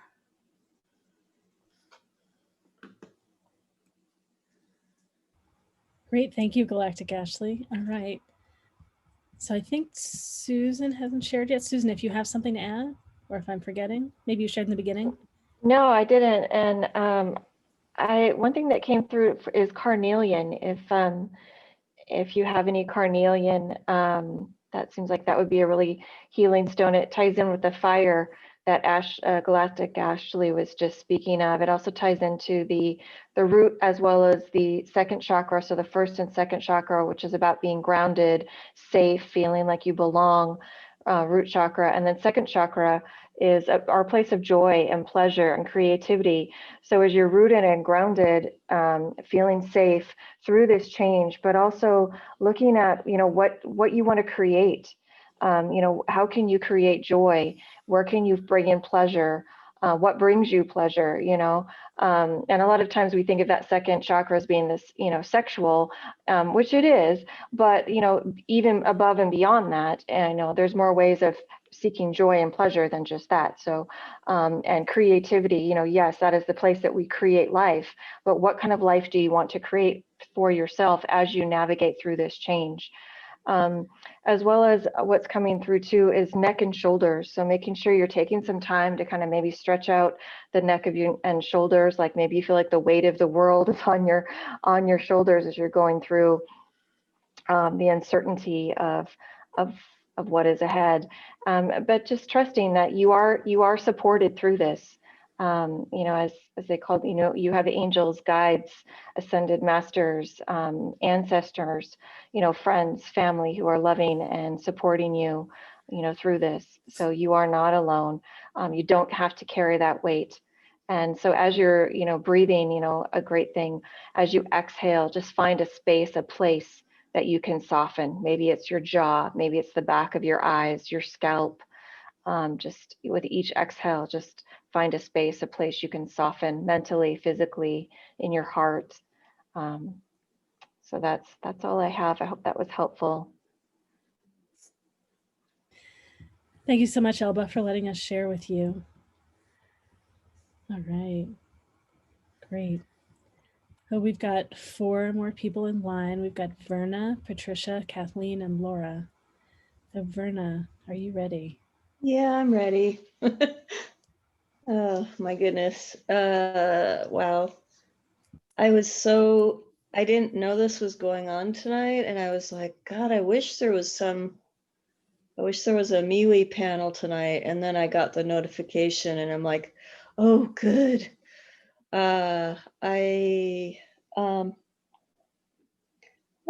Let's see. I have a couple things. One is I'm feeling like I wanted to ask about my cat, Yoda. He is the vet prescribed some calming food for him, and he has been having a lot of anxiety lately. And I have too, and I think it goes hand in hand, but I also feel like there's some energy going on in my apartment, maybe coming from my downstairs neighbors or my neighbors across the way, that is kind of influencing both of us energetically, and just will want to get some insight as to what that might be. I did buy a couple of stones today. I bought a selenite heart, and I bought a shungite, a little disc, and then I bought some sea salt, coarse sea salt, Celtics, yeah, ocean sea salt. So don't know if any of those can be used for anything to help. Yeah, that's it for now. It's great. I love the perfect timing, right? You needed Yeah. a call and we are here, and you also went shopping for crystals today. Yeah. And it's great, like salt, or right, another type of crystal, right? We have easy access all around. All right, we've got the Shift Witch in line, then Wyatt, then Susie. Yeah, your is as Galactic Ashley said in the chat, your intuition is spot on. Yes, you are very empathic, and so is Yoda. You named him well. And yes, you living in an apartment, and I know this because I do as well, you absorb everything that is around you. I like specifically picked an apartment that I only have, like, I'm on the end, so I have like less neighbors. But yeah, when my downstairs neighbors are, it gets a little weird sometimes. So, and then you have like the perfect crystals. Like, you picked out exactly what you needed today too. You did a great job. So what I do in whatever space I occupy is, the first thing is I actually have smaller versions of selenite, and then you can use any black stone. But since you were called to shungite, I would say use that. And on each of my windows, and on, I put it above my door on the trim so it can just stay there. Um, I place them there. I smudge first with the windows open, obviously, and then place those stones there, and say whatever intuitively comes to you. But what I did was, basically I did quartz and um, hematite. And so for me, what I did was, the quartz will allow only light and good energy to enter into this apartment. Anything that is negative will be absorbed by this blackstone, by the hematite, and will be blocked by it. So that's my way of saying out loud, energetically, this is what I am allowing into my living space. And then go through and reaffirm that like every 6 months or so. The salt, if you have been having trouble like sleeping, because one of the other things that will happen when you are empathic is you will end up in other people's dreams without meaning to. And so you think you're having a terrible nightmare that you cannot figure out how this has to do with your own life, and it's not you. You're kind of jumping in or absorbing other people's dreams and nightmares that are around you in these apartments. So with the salt, a great thing to do with that is you can either put some inside of your pillowcase or under your bed. I'd say probably pillowcase more so, just because I have cats too. I want my cats getting the salt because that's not good for them. So yeah, if you put it like inside the pillowcase, like usually there's like the zipper cover, and then you put the regular pillowcase on, like put it inside the zipper cover so it's safe. And that will just do a nice job of like direct absorption while you're sleeping. You can put other stones in there too, but salt crystals are going to be a little bit smaller, a little bit easier to lay on than bigger crystals, but you can absolutely have bigger crystals, and those ones can just go directly like under the bed. But yes, so use those crystals, set those intentions of what you allow in your space. Should I put the salt in a little bag or a little pouch of some kind, or? Yeah, if you have something like, you probably don't want to put it in plastic because crinkly, annoying sleeping. But if you have, a little like, like something like this, just a little cloth bag, that way it'll sit nice and flat but still be contained, then yeah, that would be a good way to do that. That way when you need to, launder your pillow, you just take that bag out, you can launder stuff and put it back in when you're done.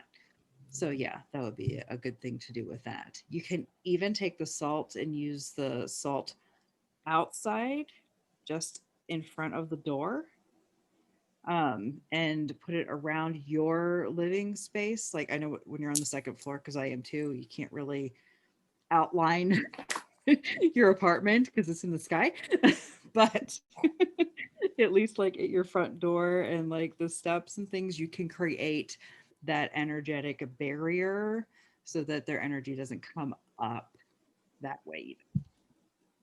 So I hope that helps. Thank you. Great. Welcome. Appreciate that. Great. And we've got Wyatt, Susie, and Galactic Ashley. Wyatt, go ahead. Hi, Verna. It's good to see you again. So I was asking Yoda if I can connect him real quick, and I asked him like, how are you feeling? Is there a stone that you might want? He said something magical, and the only stone that I know that is truly magical, well, to me, I suppose, is labradorite. Labradorite has this wonderful Inuit connection to the Northern Lights as well, through legend.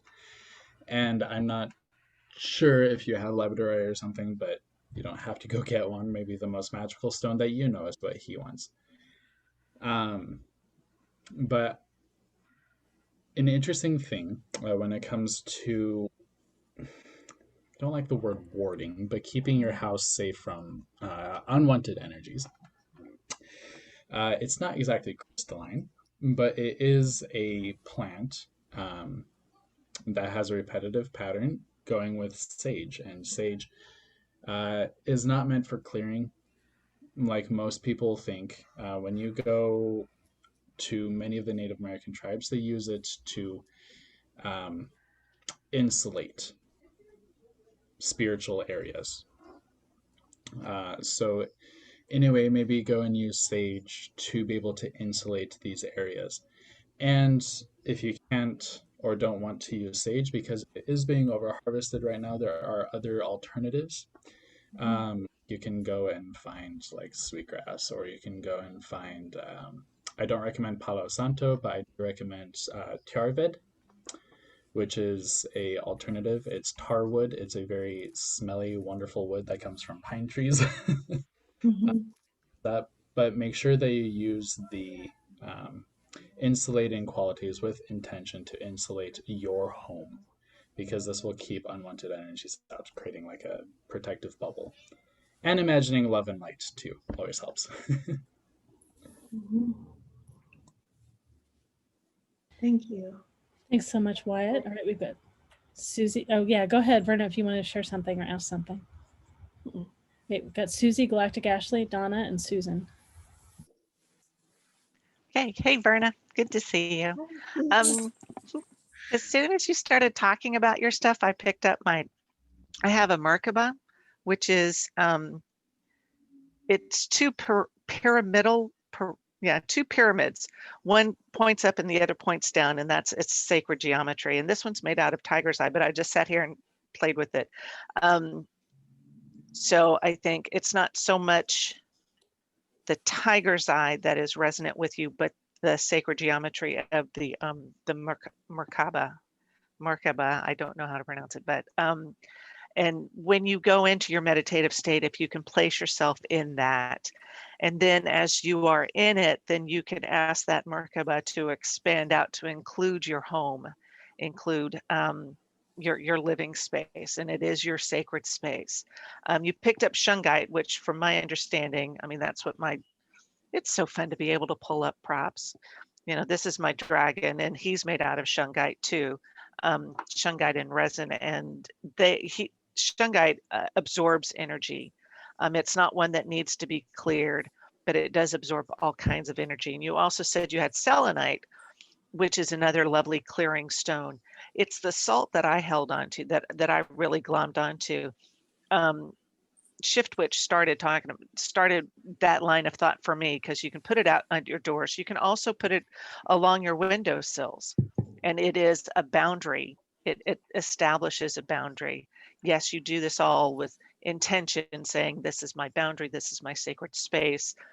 Nothing I think Wyatt was talking about what I apologize for not remember who used the word allow.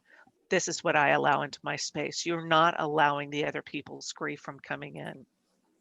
And yes, I believe Yoda is taking on that energy with you too, but using the Merkaba as a meditation sacred space will help you to better protect your space from this extraneous stuff. There's another bit of sacred geometry I've learned about, soccer balls, and they have those 6-sided shapes all over it. That's also known as a buckyball. Everybody's got one, the buckyball of love, and you can allow that to extend out to encompass you. I don't know if in meditations I've had you breathe in and work on that sphere of love so it's permeable.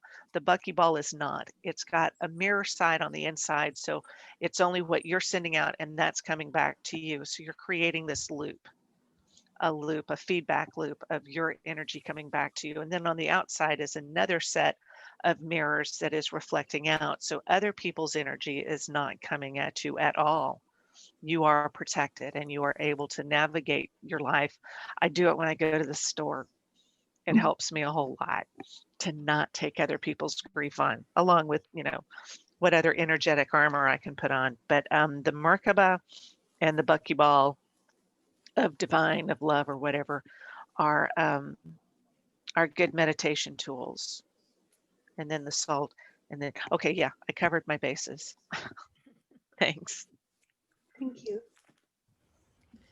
Great, thanks, Susie. All right, Galactic Ashley, Donna, and then Susan. Okay. And then everything I say, double check with Donna. So one of the things, okay, so I don't know, it looks like you have a little bit of salt. So you can make that little bit of salt go a long way if you want to take some table salt and then put a little bit of that salt on top with the intention that every crystalline thing underneath it takes on the energy of that. So that way you can make that last a lot longer. Do you have other crystals, or are those the only ones that you have? Those are the only ones that you have? No, I have others. Yeah, Nice. I have like a quartz crystal, and I have tiger's eye and hematite. I think I have rose quartz. Okay. Yeah. Okay. So, and what you can do, just so you don't have to feel like you have to go out and buy a bunch of stuff, is I'm suggesting kind of like what everyone else said. I'm on board with the pyramid thing. This is sort of how I protect, by not keeping things out, but basically saying like I am the temple and we are the temple within, and so only that which is of an equal or higher vibrational match can come in. I ask the beings to come in and sort of amplify the energy. That way, nothing else, whether it's from your neighbors, can exist, right? So if we are of the light, it means we can dance in it without being burned, because we are the light, we are the fire, right? So rather than trying to keep everything out, because I also got that it would benefit, I know that this was a question about Yoda, right? But because I see that you guys are connected, right? So if he feels anxious, and Mahana and I are like this, like once I jumped back because a plant touched me, and then Mahana jumped because I jumped, and then I jumped because she jumped, and then we were like all jumping in this circle because we were startled by something, right? So I'm getting that like there's this anxiety loop, and it's nobody's fault, right? And it's not like Yoda's like, I'm taking this on. It's just that you're both, I'm getting the hint, like the hit that you guys have incarnated before, that you're very, very close, and that you're sensitive, and you're here together. So I feel like creating a space where your creativity is amplified so that you can open and sort of flourish ends up helping Yoda, right? So if you were to take, and I don't know about, I had a cat, and I guess I should be blessed because my cat never did, and other than when she was a kitten, she crawled on the curtains once, but that was it. Has never gotten into anything or knocked anything over or sat on a cake or done any of these crazy things that all these other cat people are posting online, right? So, and we always had salt out on the ground. So if that's a no-no, then put it up higher. But to put little, I had like little salt in like little pans or jars or lids of things in the corners of all the house, and to really create like a pyramid shape in your house, and then to go ahead and feel empowered to take the crystals that you do have and make a grid like in the center of your home, and to set intention. And so I would say to put like the shungite or whatever, the obsidian, whatever you feel called to, in the corner. You can go online and print out copies of it and write what your intention is on it, and just stick it on the wall. And then with your intention, have that connect to it. So we don't have to spend a ton of money, and you already have the physical object there. So you can just repeat it with your intention by printing it out, or writing the name on it, or drawing your version of light language on it, and allow yourself to feel creatively empowered. And the other thing that I got for you and the cat that would be beneficial is, it's probably why Lorelai was showing it, is lepidolite would be good. I'm always a big fan of making what are they called? It's not non-contact, but making energetic elixirs with it. So you could take lepidolite and put it next to the water.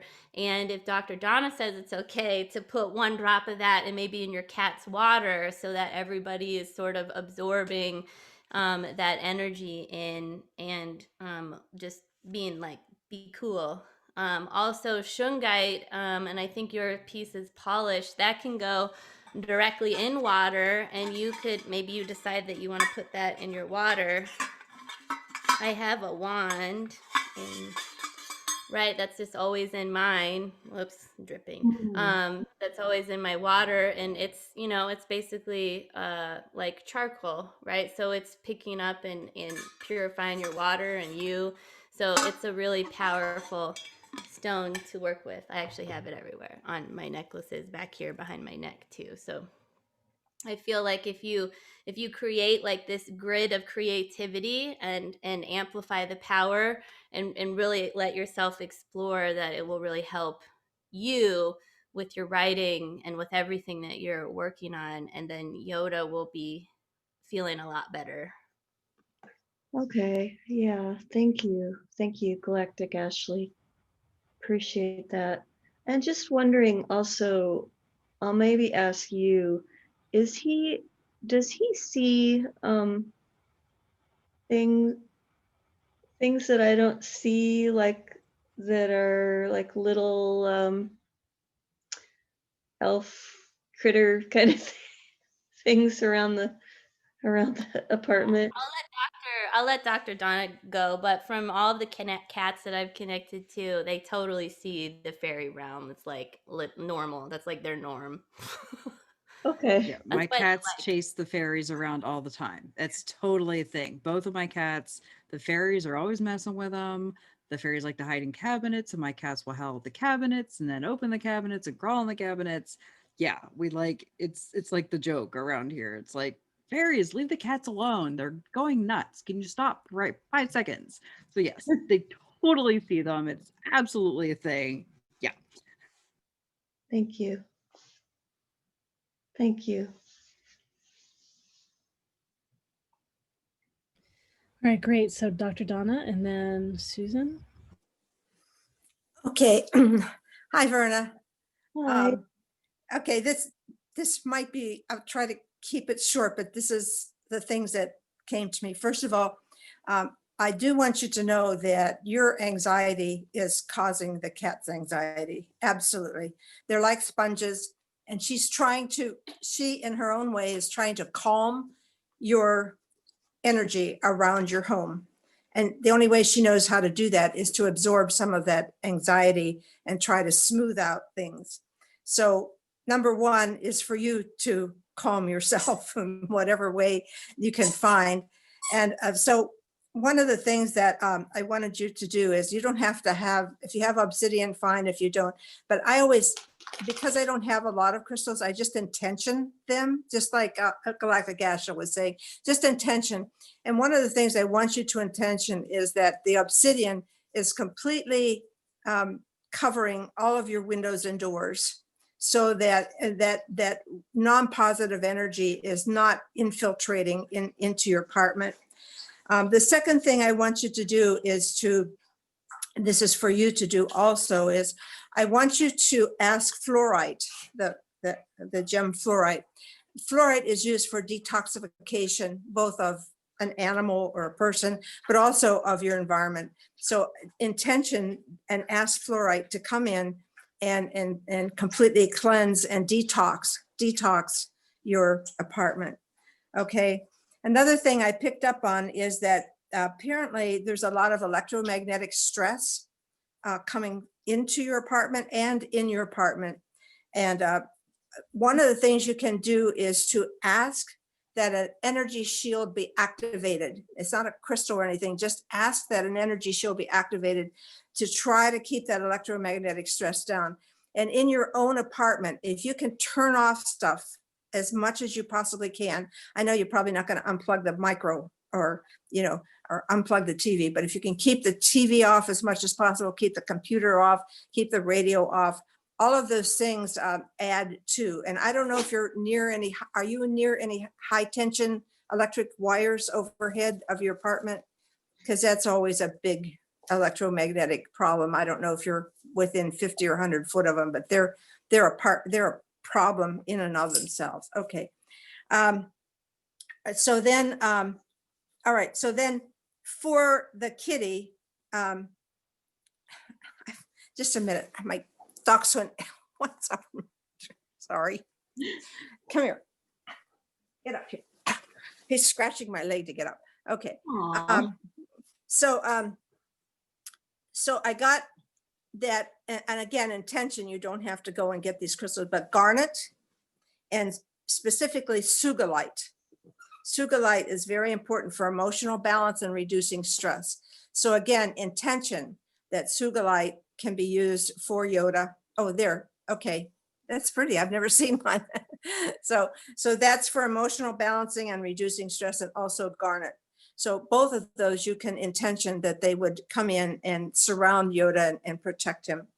Now, for Yoda himself, what I did was I did a grounding on him. I asked that all non-positive energies be taken from, and I go to his front feet, his back feet, and his tail. Asked that all non-positive energies be taken from him.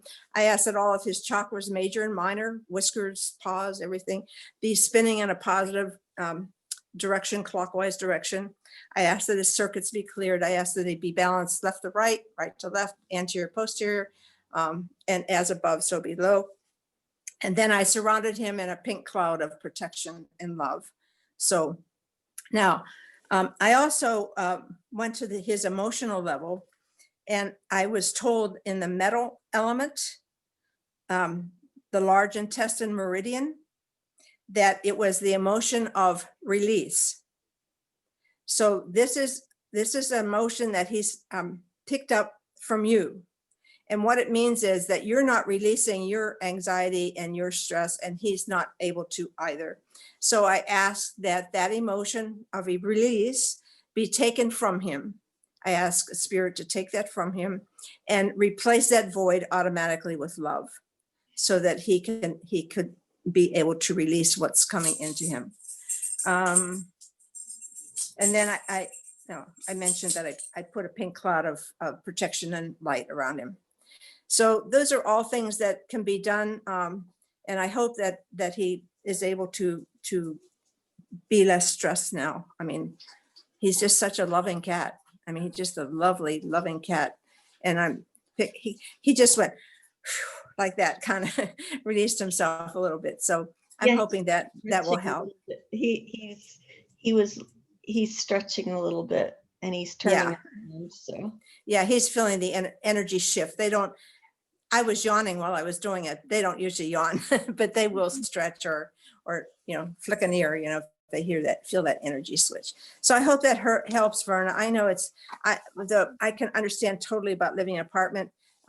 For all the years that I was in college and graduate school, my ambition was to get out and never, ever live in an apartment again. Get me to the country, madam. I just could not handle all of the busyness and the stress and everything in apartment living. So I understand totally where you're coming from. So I hope that helps you, dear. thank you. Great. And Susan, did you have something? Yeah, just real briefly, welcome back, Verna. It's great to see you again. And as others have mentioned, energy is contagious. So, as you ground and center your energy, that's going to help Kitty too. And really, I like what others were saying about allowing, owning your space. You decide what you allow into your space. So you've got some great crystals there with the clear quartz and hematite and tiger's eye. All those are very, clearing, protective, grounding stones. Tiger's eye specifically, goes into that third chakra where we feel inspired and empowered. So really empower yourself to own your space and to state, I no longer allow any negativity into my space. And as you're clearing and releasing, whatever ick it might be, sometimes we don't even know, we just feel the ick, right? So just as we're clearing and letting go of that ick, also inviting in what you want to be there. So I no longer allow, any negativity in my space. I create space for positive, peaceful energy. My home is filled with peace, love, and abundance. So I hope that's helpful. Thank you. Yeah, definitely. Thank you all. Yeah, appreciate it. Yeah. Thanks so much, Verna. All right, great. We've got 3 more questions. So practitioners, we got to zoom through. We might go just a few minutes late. We've got Patricia, Kathleen, and Laura. All right. Patricia, are you all set? Do you want to jump in? Yes, I was wondering if there were, in particular, Wyatt, if there were any messages from spirit loved ones on the other side. And is there some future speak in regards to what I might focus on in the future and how that looks for me, for anybody? Okay, great. You said messages from loved ones and then messages about the future. Exactly. All right, anyone Wyatt's ready. All right, go ahead, Wyatt. I'm not quite ready. I just wanted to ask a question. Do you have a specific loved one that you did want to talk to or have a message from? Yes, there is someone that I would like to hear from. I didn't know whether you would pick up on them automatically, but I mean, I kind of am. yeah, I'm sure. feeling like a female, elder female energy, but I just would like to know just in case. Well, I do have an elder female energy, but the energy I was looking for was younger. Was younger. Okay. All right. Let me see if I can connect. Someone else can go now. Sure, great. Yeah, practitioners, if anyone's ready. It looks like Jamie is ready. Go ahead. Hey, Patricia.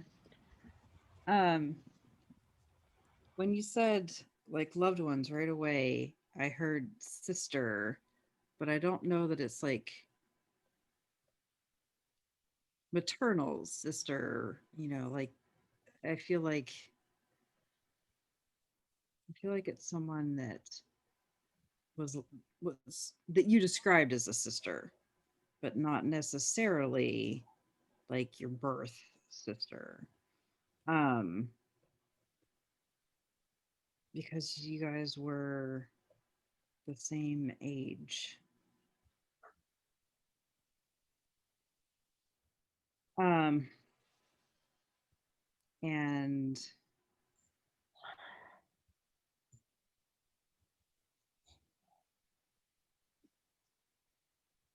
yeah, so yes, so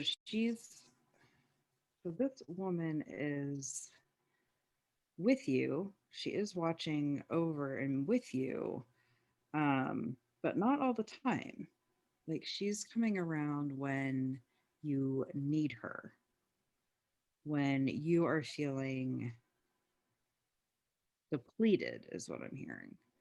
Um, so, what she is helping you do is to feel, or what she is coming around for is to help you feel like when your energy is being depleted, when you don't feel like you have the strength to move forward, she's lending you that strength. She's reminding you that that is inside of you, that you do have that, despite the fact that you don't feel that way. And that is the future part of this that is coming in, that you do have the strength for this, for what is coming. You absolutely have the strength for what is coming. And whether or not she is lending you that strength in the current time, it's always there. So she wants you to remember that this is a strength that you have already, that it's not dependent on somebody else, that because she's not physically there doesn't mean that that strength isn't still there. You're going to be able to do this. You're going to be able to move forward. You're going to be able to do what you need to do to move forward, to continue to go forward instead of feeling stuck, instead of staying in the same place.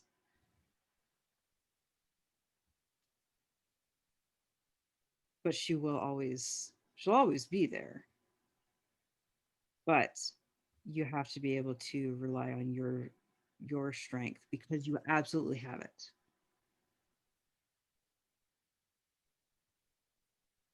Yeah, that's what came through. I hope that helped. All right, great. We've got Susie next. Go ahead.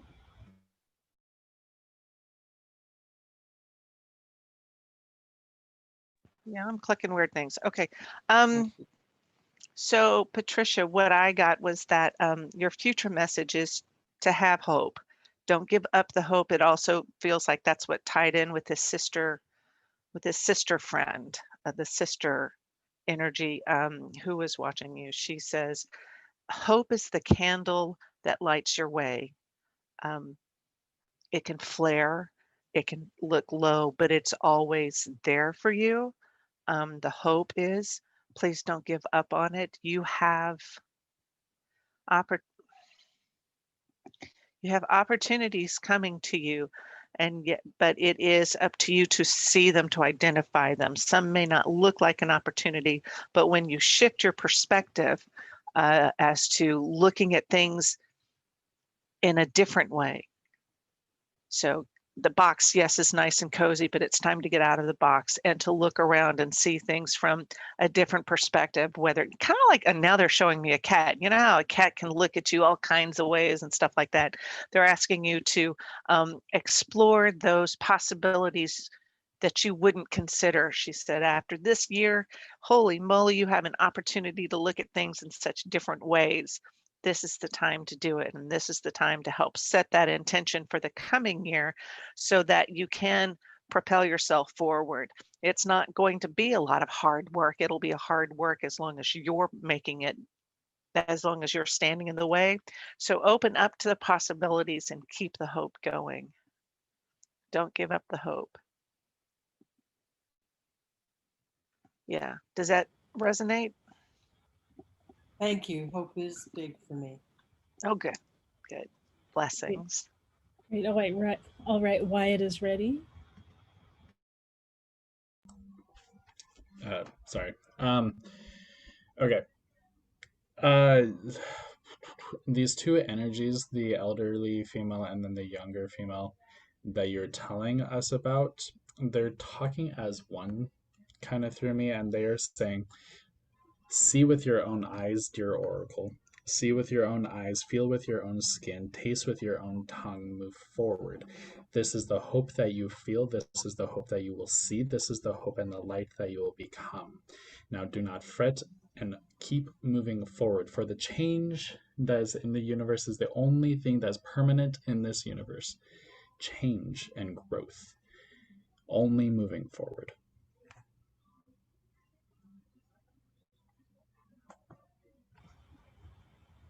Thank you, Wyatt. You're welcome. Great. Anyone else want to share with Patricia? Oh, Susan's ready. Go ahead. Hi, Patricia. When you immediately came on, I just noticed pink, just this beautiful pink glow. And I thought of pink Lemurian crystal, which is a connecting to our higher self, to spirit, and also the word self-care. So caring for yourself, taking time to connect to your higher self, to trust in your heart. Pink, I think of pink as being a heart chakra stone, connecting to love, to your heart. But also pink is just a lighter version of red, which is connecting to root chakra. So feeling, stable and safe and grounded, and connected. So connecting to heart, to self, and just, I think having that inner trust in yourself. And then I don't know, the name Jeannie or Janine kept coming through something with a J. So I don't know if that's a person that or is a guide or angel or something. But I actually have a dear friend named Janine who has worked with me. And right now she is in terrible pain. oh, Physically, they've put her in a hospital bed with a walker. And, we're talking about a woman who's only like 40 something years old. And wow. so maybe I don't know. If there's anything more, Susan, I appreciate it. Yeah, definitely. Thank you for letting me know that. And I will definitely keep her in my thoughts, and you as well. Take time to care and love for yourself, and connect to pink. Will do. Thank you. All right, Galactic Ashley and then Donna. Thank you for sharing the connection, because I kept on getting that there was a partner or something that you worked with. And so maybe that's where the sister message came from earlier. But this will just be really quick. Just as to go off of the pink that Susan was mentioning. I feel like rose quartz gets a really bad rap because it's like, oh, everybody has rose quartz, and oh, love, and oh, heart. Oh, rose quartz, which really, it's extremely a very, very powerful crystal. And so Kuan Yin is coming in with rose quartz, and she frequently says the most compassionate thing that we can do sometimes is nothing. And to allow that to be okay, because as space holders and light workers, really we're here to just we're here to ground light, some of us, and to help connect to the new grid system, and to allow that energy to actually move through us. And sometimes it takes takes a toll, doesn't take a toll on our physical body, but our physical body needs time to adjust. And I feel like this goes a little bit with Elba's question connection too. And it's why I like to call her Quantum Yin better than Kuan Yin, but that's just a me thing. She's coming in with her dragon, of course. And the dragon is because Quantum Yin, she works with water too. So there's this water and fire energy, right? But I want to say the way of the new world is through the divine feminine and through balancing energies, right? And through unification. And so when we can harness the power of inspirited action from a place of flow, we're basically unifying the divine masculine and divine feminine within us. And so those two energies are really coming up very powerfully. I like to work with dragon's blood in conjunction with rose quartz, but because they're just very powerful together. So if rose quartz, if you want to work with rose quartz or just the quantum yin fire water energy, I feel like that would be very beneficial, because you, like so many, we are going through a transition and a shift, and the difference is that it's happening at a cellular level more than anyone has been aware of at the time. So our physical bodies are discharging energies, and we're connecting to new grids. So our physical bodies are finally, many of us are coming into alignment with the new grids that are available. So this is when the beings talk about being on a new grid system, or being a part of the new human, or going to new earth. Our bodies are wiring themselves and rewiring themselves, so we can't get on a wrong timeline.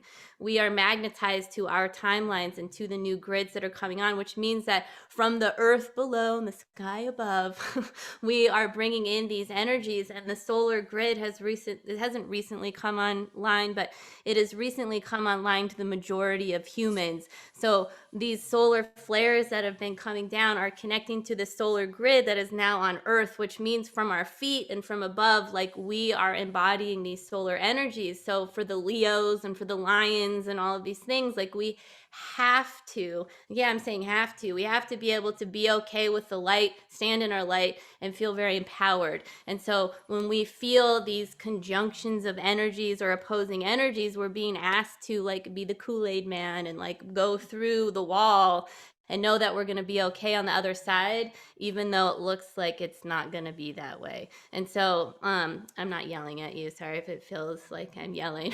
Not yelling. I'm just saying, like, this is for kind of everyone, is like, we have this opportunity, but a lot of us, myself included, I go through this all the time. I didn't want to put my face on my banner for the fairs, right? But I had to.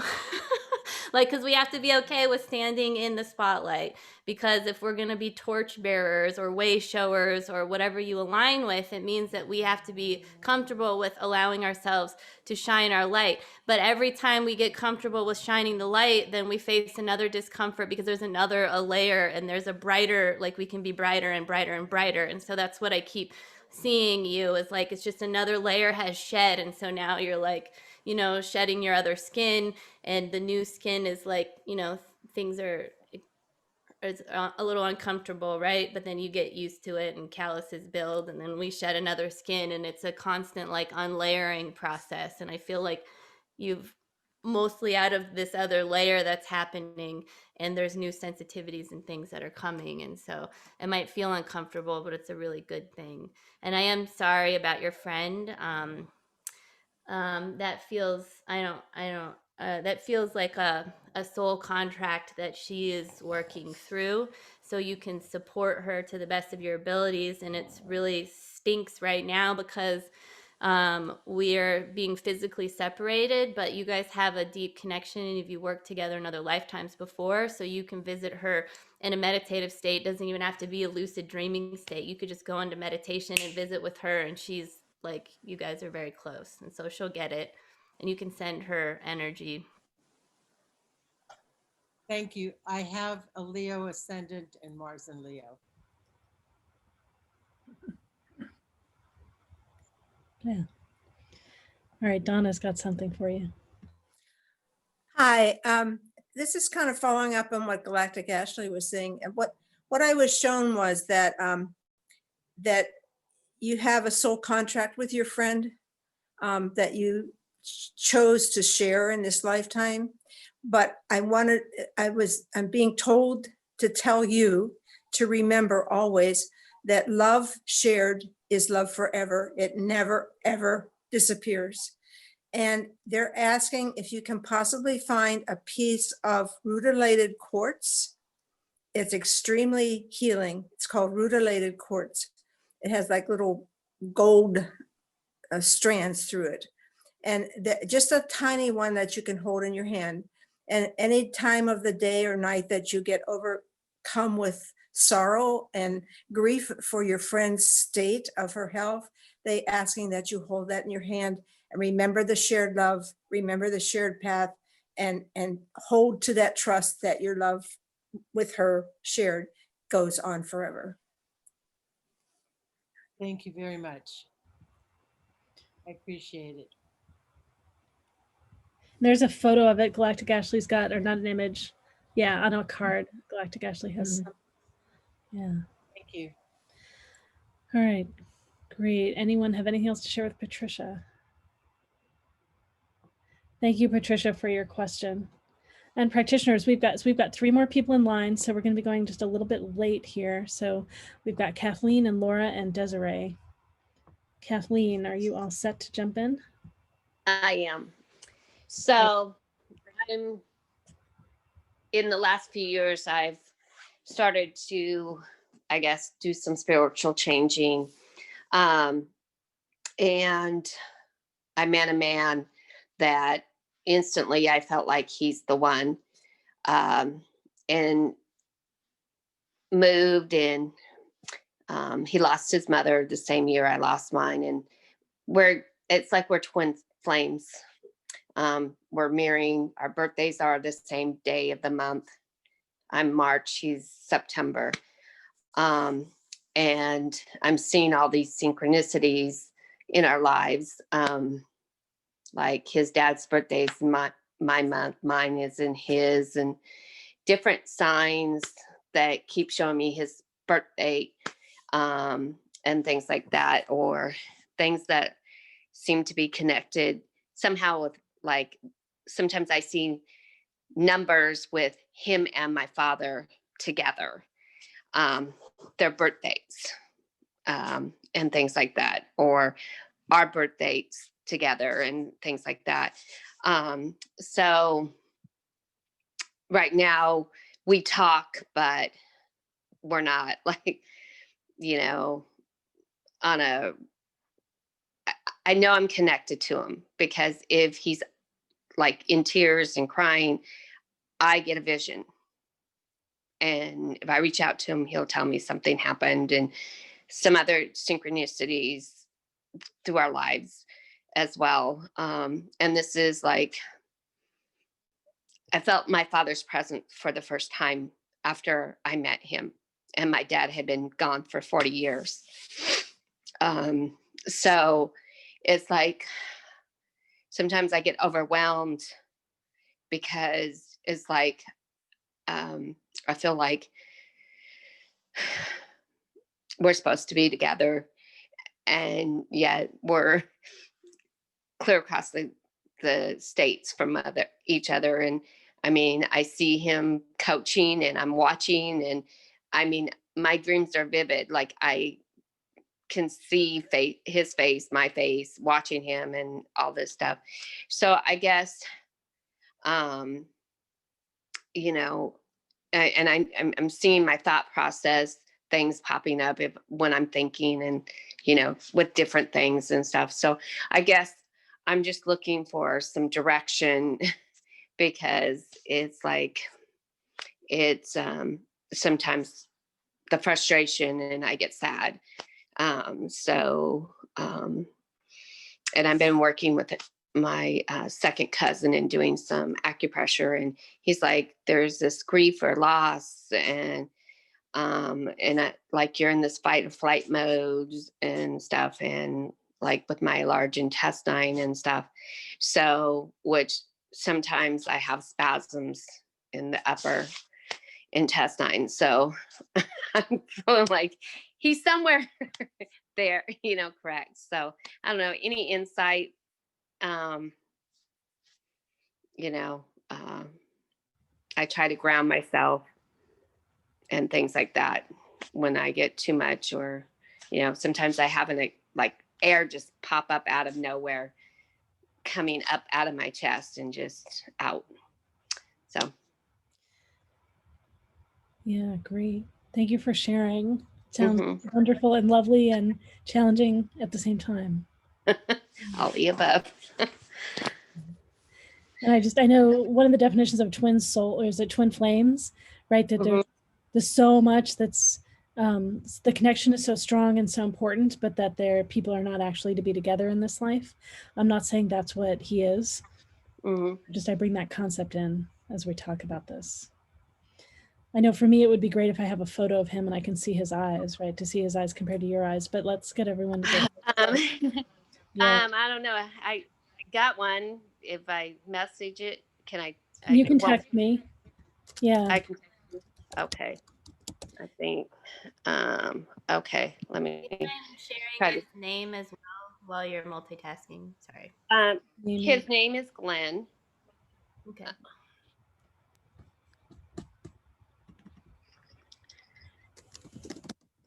Or AKA Sip.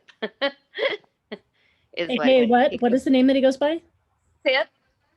He goes by Sip, which is CYP. CYP. Yeah. Okay. Yeah, and I can call off my phone number if you want. If you send me something, if you want to send me something. But, okay, I'm getting there.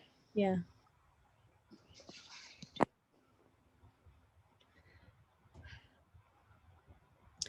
Yeah, practitioners when anyone's ready. I just know, right? She's getting a photo right now. So. Oh, I gotta. And I'm happy to share with you later too. You can share it after, and if you want to be here with other people, that's great. Okay, 3, 4. Okay, I'm close. Sure. Just, yep. 3, 4. Okay, wait. Gosh. So everyone knows part of what I've been looking for is whether the energy that I see in his eyes is similar to yours or different than yours. So ideally, I'd also see photos of your father and get a sense of whose energy is this like. Okay. Yeah. So you ready for my phone number? I've got your phone number, so give me just a second. Okay, sure. Got to type it in. And it's, Yeah. I was going back and forth, and it was. And Galactic Ashley set when you're ready.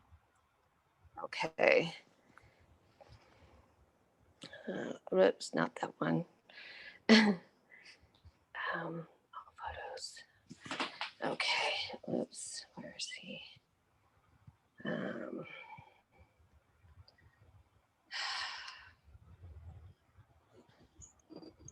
Get problems when you have too many photos of all kinds of stuff.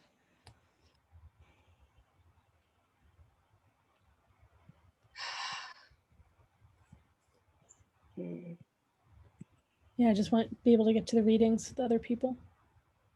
Good. Okay. Oh, come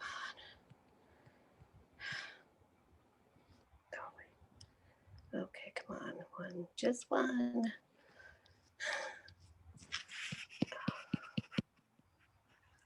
Yeah, let's. Okay. Don't want to go there.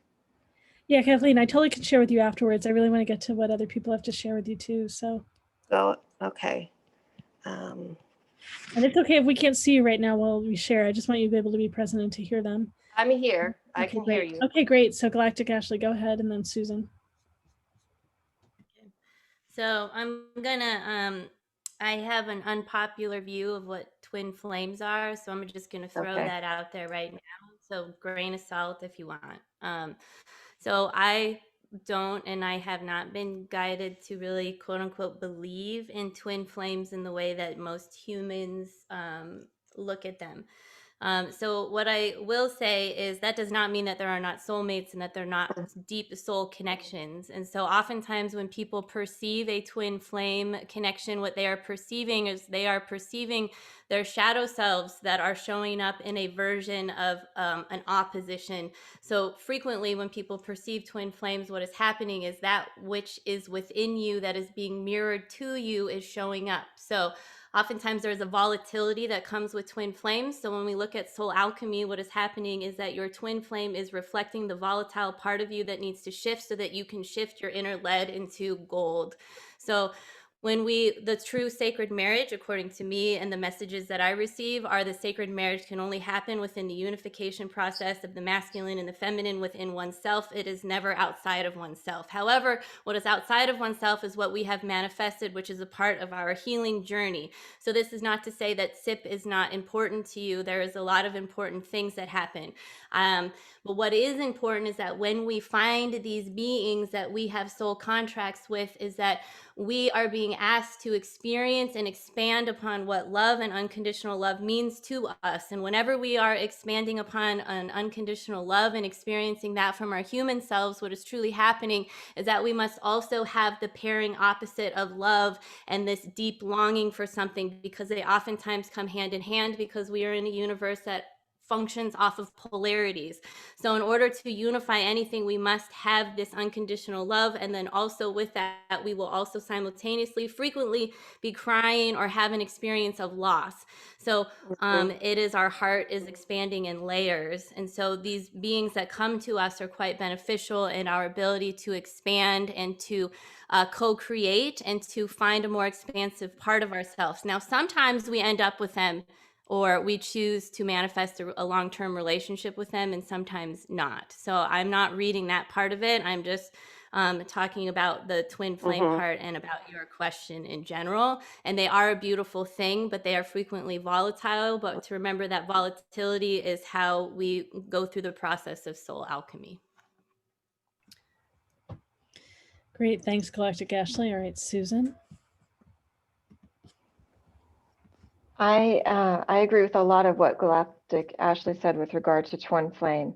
And a lot of times people get hung up in the union of twin flame as opposed to the mission of twin flame, and really looking at what are they here to help us learn about ourselves, what are they here to help us to heal.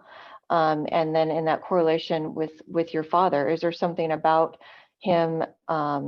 Are there aspects about him that were also in your father? So just kind of looking like, what am I here to learn? Because really, you can't become in union with somebody else until you're in union with yourself. So how can this person help me to become into union with myself and heal what it is that I need to heal and learn within my mission? And maybe you come together and you're in mission together, or maybe your mission is to, like Galactic Ashley said, there is that sense of volatility, that pushing the buttons and looking at those shadow things that we want to hide from. So part of it may be to be that kind of push-pull to learn and to explore those different aspects of yourself that you don't necessarily do without the help of another.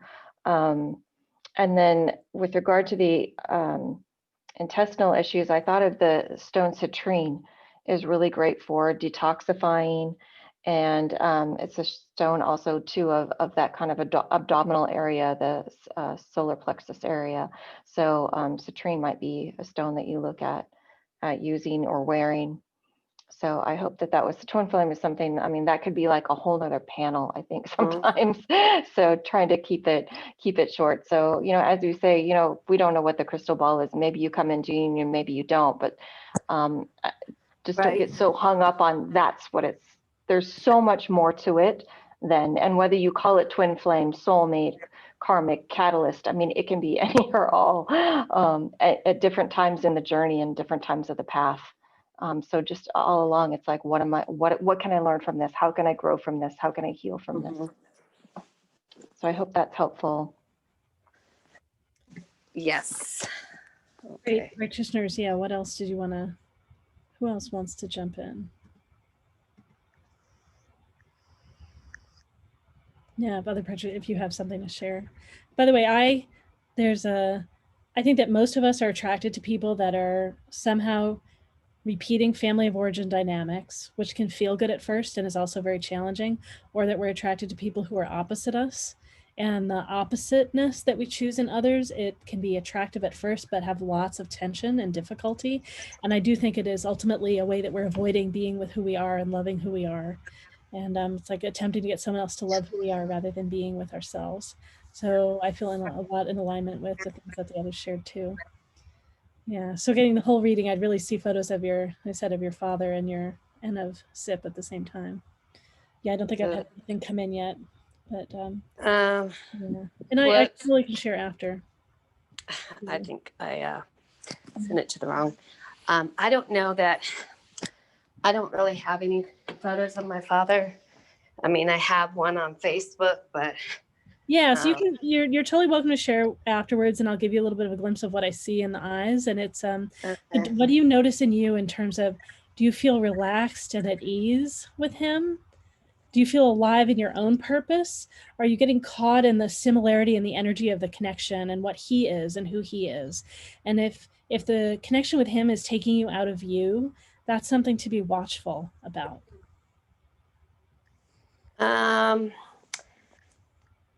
No, I feel like I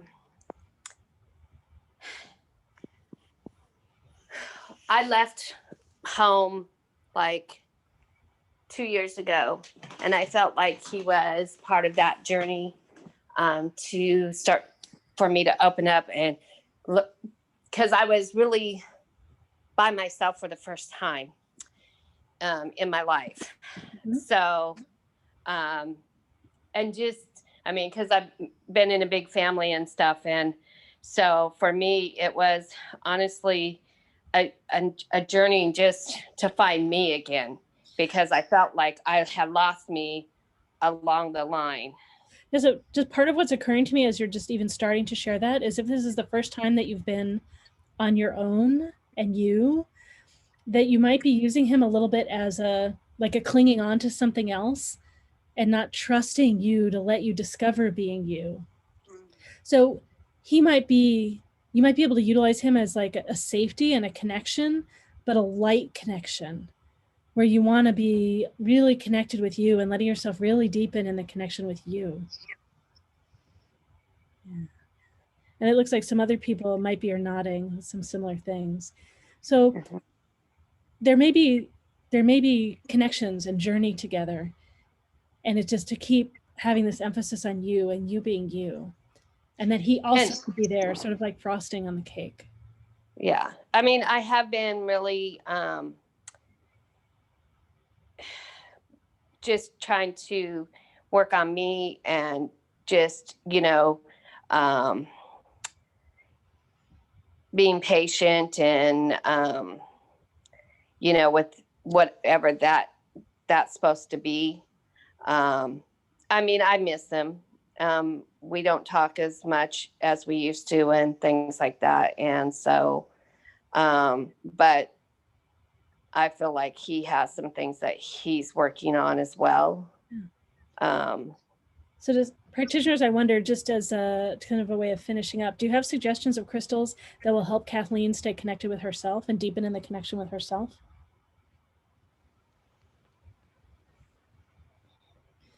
Oh, and I did just get an image through, so it might be yours. Yeah. Yeah. Oh, let's go for it, Susie. I'm seeing carnelian. Carnelian's very grounding, and to work on, I think selenite's another good one for balancing. Oh, they're like throwing all kinds of rocks at me. But amethyst to help you with, pardon me? Sorry. No pun intended. They're throwing rocks at you. I'm sorry. Yeah, they do. Yeah, we know my guides. But I'm feeling that carnelian is really good to help you get rooted and to focus not only on just the chakra at the base of your spine, but also to work towards the to the earth star, which is for you like 12 inches into the earth, and that would be a brown stone. I think. Gee, tiger's eye comes up again. And again, it's not, please go out and buy all the rocks, because it's focusing on the chakras. These stones will help you come in. So talking with working with tiger's eye and carnelian, but I also feel like amethyst which is one for the crown chakra, will help you do that spiritual connection. I do agree with Lorelei, when she said that this is about you right now, that kind of broke the floodgates open, because up until that point I was like, I don't know. So looking at yourself and becoming your, I know it's so 70s, but becoming your own best friend first. And that's what's going to create that aura, that energy field around you that's going to draw someone to you.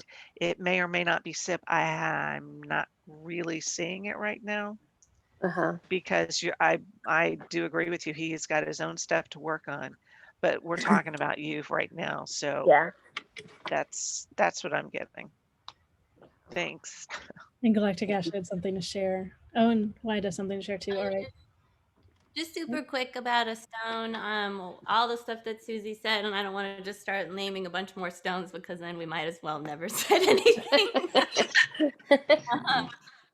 I'm in a second. I think Wyatt brought up Labradorite earlier. I really like that one for this time in general for everyone, because it's about us finding your spark in the dark. So while we're releasing stuff and working with any kind of shadow things, it also has, it's like you're still able to retain connection, right? So it's like you can still be connected and still be quote unquote grounded or centered, and then still be with you and experiencing your own divine alignment and your connection and your spiritual gifts. So I might actually practice claiming your sovereignty every night and sort of detaching, because you keep saying that you're so connected, and that's a really awesome experience to have and to enjoy, that we have these connections that we can have with people, but we can also disconnect them, that we don't have to stay connected, that we're still our own sovereign being. And so that's up for you to decide. Great, Wyatt. You had something else to share? Yes. So, Kathleen, I originally wasn't going to share because I have been through a very extremely similar experience. And before I get into it, and I promise it'll be quick. All these stones that people are throwing out at you, remember that you don't have to have them. Quartz crystal works amazing to hold any and all energies that you need. It's kind of like the little I have this. Whoops. Yeah. So if you're here for the little demonstration of programming that I did, if you do the same thing but holding the intention of a specific crystal, you can program the energy of that crystal into your quartz. So then you'll have that crystal, quote unquote, within your energy field. Super simple. Now, I am removing myself. I'm creating a hollow bone of myself when I bring this message through. And so I'm speaking as to talk, because we both want to make sure that you're getting the proper message when this comes through. This was a very difficult thing I had to learn as well. Break the chains that you have placed upon yourself in this. Break those chains and let them rust. And never return, for you are sovereign within your own light and your own power, and you must realize this. And by giving your sovereignty, you are chaining yourself to this person.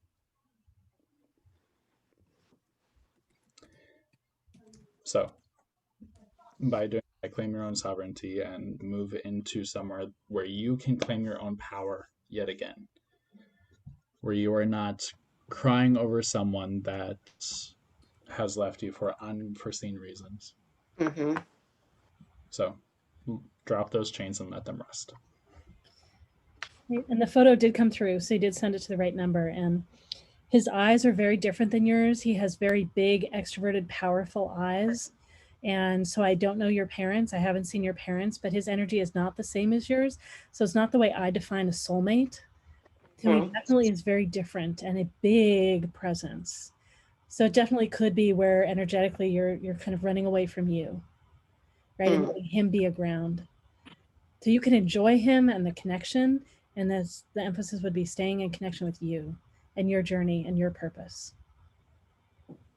And I'm really, I know that I started a nonprofit a couple years ago, and I know that's a journey that I need to get there.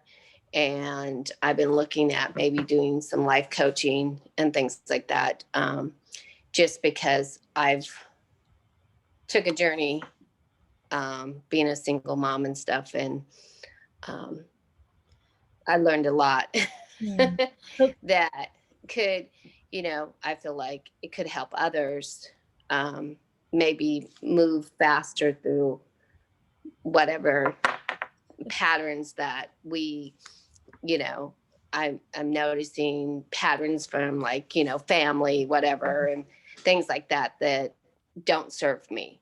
It's great. So thank you so much for asking a question and letting us share with you and letting us provide that insight to others as well. And so thank you very much. Great. And I put all the information on the rest of us in the chat again too, if you want to reach out to work with any of us any deeper. Okay. So we've got 2 more questions. We've got Laura and Desiree. So Laura, are you set to jump in?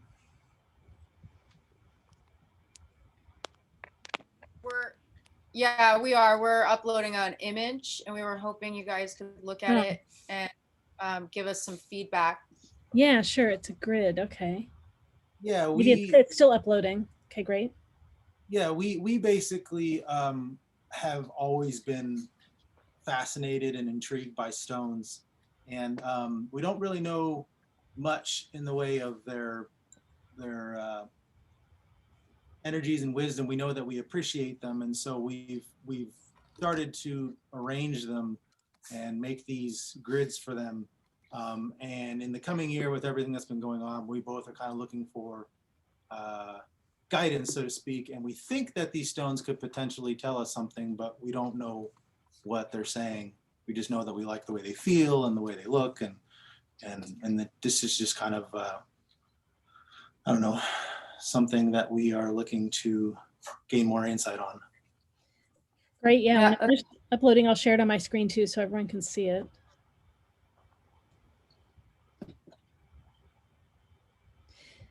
And so, and can you say a little bit more about what was the prompting to create this? Did you get messages to create this? Here, wait, let's do. Speak to you. Okay, some of you can see it already. We're gonna start our video. Oh, can you see it?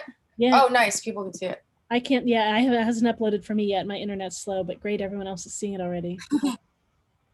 Sweet. Yeah, we're gonna put the video, but then we're not sure if it'll affect the speed of the internet. Our internet's pretty slow. Is it working? Is our video working right now? Okay, yeah, I got it. I can see it, and I can share my screen too. So here, I'll share my screen for a moment. And oh, there we are. Okay, cool. Okay, so I think everyone can see. Wow. Yeah. So yeah, that's basically just an arrangement. We obviously have a little collection, and we place them on the grid depending on how we're feeling or how we're inspired at that particular time. And this is the current arrangement, but yeah, it changes all the time pretty much. Yeah, we're basically just, like I said, we're looking for maybe guidance that they're trying to tell us, or what are they trying to tell us? Yeah. Great. Can I ask a quick question? How long have you guys been doing this, and did you work with grids before, or just when you met each other? Just when we met each other. Well, we knew each other for a long time before we started going to shows and getting rocks together. That was probably like 2 or 3 years now. And we started making the grids like soon after finding the rocks. Yeah.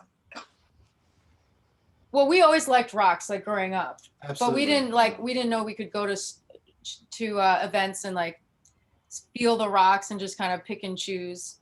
Yeah, and here in Washington, the shows, well, at least before COVID, they were all the time, and so you could always find really cool specimens that I had never really seen most of these until we started. Do you know about what again? So in a year, the month of January, I think where is it in Arizona? Like all the different rock shows. Oh, we went actually to Tucson this year. We were able to go right before COVID. Yeah. Yeah, it was awesome. We loved it so much. Pretty cool. Yeah, we loved it. Great. And we don't really, one thing I should add too, I think, is that we don't really think much before we choose a stone. Like it's very clear to us when we go to a store or an event, we know which ones we want pretty quickly, I think. Yeah. Yeah, that's great. That's great. Go ahead, Susie has something to share. Okay, so yeah, you're my kind of people working intuitively with the rocks. There's a lot going on. I'm going to switch over to my laptop so I can look at the screen again. But there is a lot going on there. But I'm hearing that as you're changing them, you are working together as a unit to help with healing. And so I'm not thinking that the more changes you make, it might even be, I don't know. I feel like Galactic Ashley is going to connect you with the star family on this one, but there is a lot of intent. You put intention into it, and there's a lot of shifting going on around there.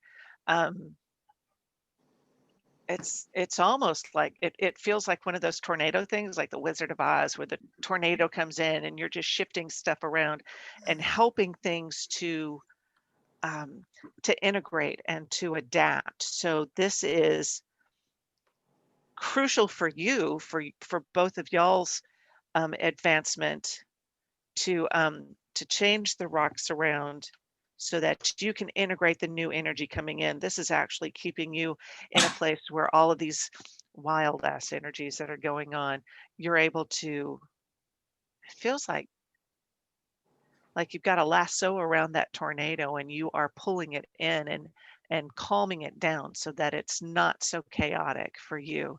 And therefore, if it's a shifting your energy, it's able to help other energies of it goes out in, oh my gosh, they're coming at me so fast. I'm sorry. But it's like a pebble in a pool. And so as your energy is integrated and is calmed down, you're shifting the energy of everything around you. It's radiating out. So, okay, I can't look at the grid anymore. It's really messing with me. No, thank you for sharing it. It's pretty amazing. Too much, You must huh? not. Do you take images? No, I'm not going to say it's too much. It is just right for y'all. And that's perfect. And I've got my own rocks here. I mean, I'm not judging it at all, but I just think you don't have cats, do you? Because those would all be on the floor. You have dogs. Okay, very good. So yeah, that's what it's doing. It's shifting so much energy and it's actually helping everyone around you, not only in your face-to-face life, but in your digital life too, in your virtual life. So thank you. Thank you for sharing that. That's amazing. Do you take images? Awesome. Do you take photographs of them and post them? No. Not really. We haven't started to do that. We You should send them do to something. friends. You should do something with the images. I don't know if it's just posting them or making something with the images, but definitely, yeah. Okay. So the energy would be available to so many more people also. Yep. Right, so Galactic Ashley and then the Shift Witch. So really quick, before you take images and post them, make sure that you're creating, so I'll just start here. So the first thing that's happening, okay, so I'm not going to do your galactic family thing because I try not to just do them. Sorry, Susie just put me on the spot because they're complicated, right?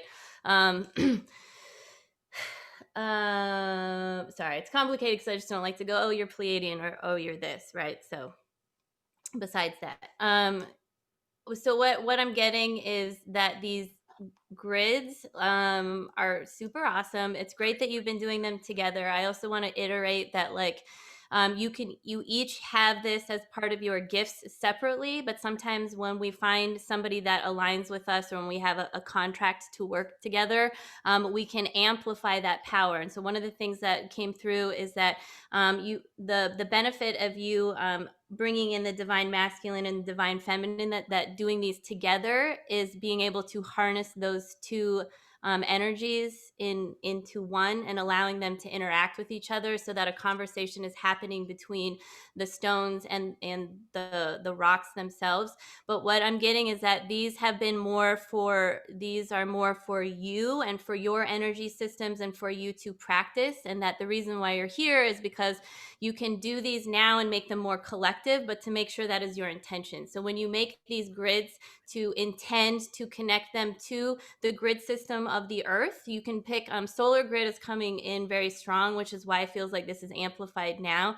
I am getting that you can each work. So this would make sense. So if the cetacean beings are here, I'm not saying that they're your galactic family, but they're very precise and very great with working with frequencies. And so for a period of time last year, a lot of the cetacean beings were coming in because people's souls mission was sort of shifting because there was a grid system, the bridge grid was in place, right? So now there's like a solar activation and solar grids that have been coming online. So now when you do these together, you can create these together with a different intention and then take pictures of those and then post those online, because you're making a collective grid one that is earth healing or whatever your intention is. And then don't change the way that you work, but observe the way that you work and take notes about what you are feeling and start to document it, because this is the way of you. Right? This is how you function. So don't worry about how other people are making grids or how they understand, but begin to communicate and connect with that, because oftentimes two different stones will work beautifully together, because just like how what grows together goes together oftentimes, right? So like there will be malachite will come up with a crystal or with something else in the matrix system. So you are already naturally bringing these together, and there's a whole conversation that is happening, and you've been activating things within each of your individual selves and with your home and all kinds of stuff. So I'm very excited to see you intentionally to create a collective grid that both of your energies are creating with your multidimensional selves and also with your earth selves, and to be able to bring these energies in.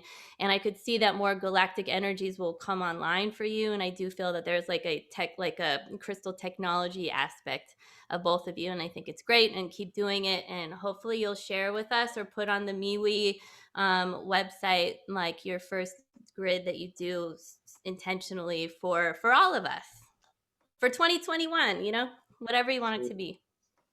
Yeah, I think that really kind of strikes a chord. The crystal technology, it seems technological in nature. I just don't understand it. Yeah, it does really. feel like we're working with something that's almost like a little machine, or like a little bunch of little units. It feels like little units, and if you click them together in a certain way, something happens. Like, and it almost feels like when I go and I move things around, or I add things, or I remove things and replace them. Like I said earlier, it's like when I go and see a bunch of crystals, like it's pretty non-thinking. It just kind of happens. Yeah. People have talked about crystals speaking to them, crystals telling them that they need to get purchased or to be given to someone, or so people get all kinds of messages like that. And I agree that it's kind of like scientific and not scientific at the same time. But the energies of putting them together, and even the angles they're at and the placement and all that, it has a different collective energy. Great. So we've got the shift witch and then Donna. Hi, thank you so much for sharing this, first of all, because it is absolutely beautiful and amazing. Thank you. And it really is just such a beautiful balance of the both of you. I'm looking at it again now. Like both of you are so evident in this grid, your energies and how your energies combine. And I love that you have a mirror behind it too, because you're reflecting that back to itself. So it's almost like you're getting to see what you've created, and then the mirror of what you've created, this whole different energetic dimension that is in the reflection. And I feel like as you're creating it, I feel like sometimes you're actually looking in the mirror when you're creating it. You're not even looking at the grid itself. I don't know if you guys do that at all, but I think like what have you at some point of like looked in the mirror, and like the reflection has been the thing that looked right.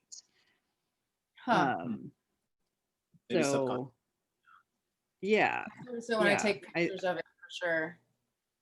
I definitely see balancing that pictures that I don't see when I'm looking at it. I definitely feel the need to like work on it more, at least in the reflection of a photo, which is partly why I haven't posted anything, I think, other than to friends. So I'm like, it's never finished. Well, but that's exactly right. It isn't, because it's something that's continually growing. Like we're not the same right now, and right now. And so the energy of how that grid is put together is going to constantly flow too, just like when the moon keeps shifting through the sky and going through the different phases, the energy of the moon changes. So it's just that same thing that's going on. The energy of the whole universe is constantly shifting, constantly changing. And I think that's really cool that you're dialed into that and that you feel intuitively the need to, rearrange the grid and add and take away. But I do think this is absolutely for you right now. I definitely agree with Ashley about that. But that, it would be cool to post them, but that's not what's going on right now. If you created a different grid for a different purpose for the collective, then yes. But these feel so like this is you too. This is super personal. This is your life. This is almost like a recording of your relationship in crystal form. So I can see why you have not felt the urge to share it yet, because that would be incredibly personal to share at this point. But I think, that you will at some point figure out how to do it for others. I feel like that's definitely in your path. Okay. All right. Thank you for sharing that. Again, I really appreciate it. Thank you. All right, and Donna has something to share. Okay, this is a little bit off what the others have been saying, but when I saw your grid, it was very pretty and it was very energetic. But then when you said you changed it, I'm like, no, don't that. No, make another one. So that's just me. Okay. But what I saw was, I think what I wanted what I was feeling was this huge expansion of your creation. Okay. In other words, it was too small and it needed. So do you live in the country? Do you have a tree? Yeah. Okay. So this is what I was shown. Okay. This is coming from my Native American study. Okay. I was shown a tree in the center. If you don't want to do the tree, you can put a center stone and then 4 rocks, north, south, east, and west, as a permanent setup, so to speak, quote unquote. And that would be your place to do meditations. I don't know if you're familiar with the large sacred circles in Wyoming up on the side of the mountain. I've forgotten how many rocks are used in those. They're very sacred, but you can make that one and you can add more to it. But those 4 strong direction rocks, they should be pretty big chunks. Okay. And you can go out and put them to your tree. Then the tree becomes also sacred and very full of vibrant energy also. So I'm not saying don't make your beautiful creations, that's fine, but I just saw that expansion into something permanent that you guys could be with and of permanently. I don't know if that makes any sense, but that's what I felt and saw.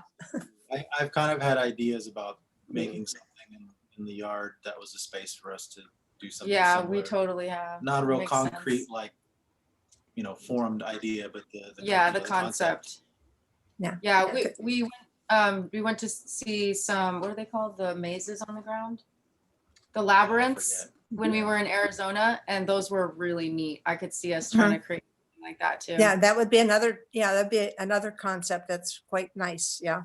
Yeah, definitely. Thank you. Good. Part of what I like what you're playing with energetically here too is that it's not simply symmetric. You've got similarities and balance and things that are only in certain parts of it, and it's really beautiful. Yeah. Thank you so much for sharing. Thank it you. with us. It definitely thank changes. you. Yeah. All right, practitioners, just if there's anything else quick, and then we have one more question. All right, great. Yeah, thank you so much for sharing that. Laura, and what is your name, the other person? Oh, Jacob. Jacob. Yeah, and Laura. All right, so then Desiree, did you want to say what your question is, or do you want me to read it? Hi, how are you? I can say it. Hi, great.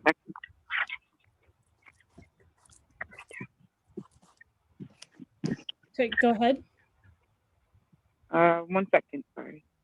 Sure.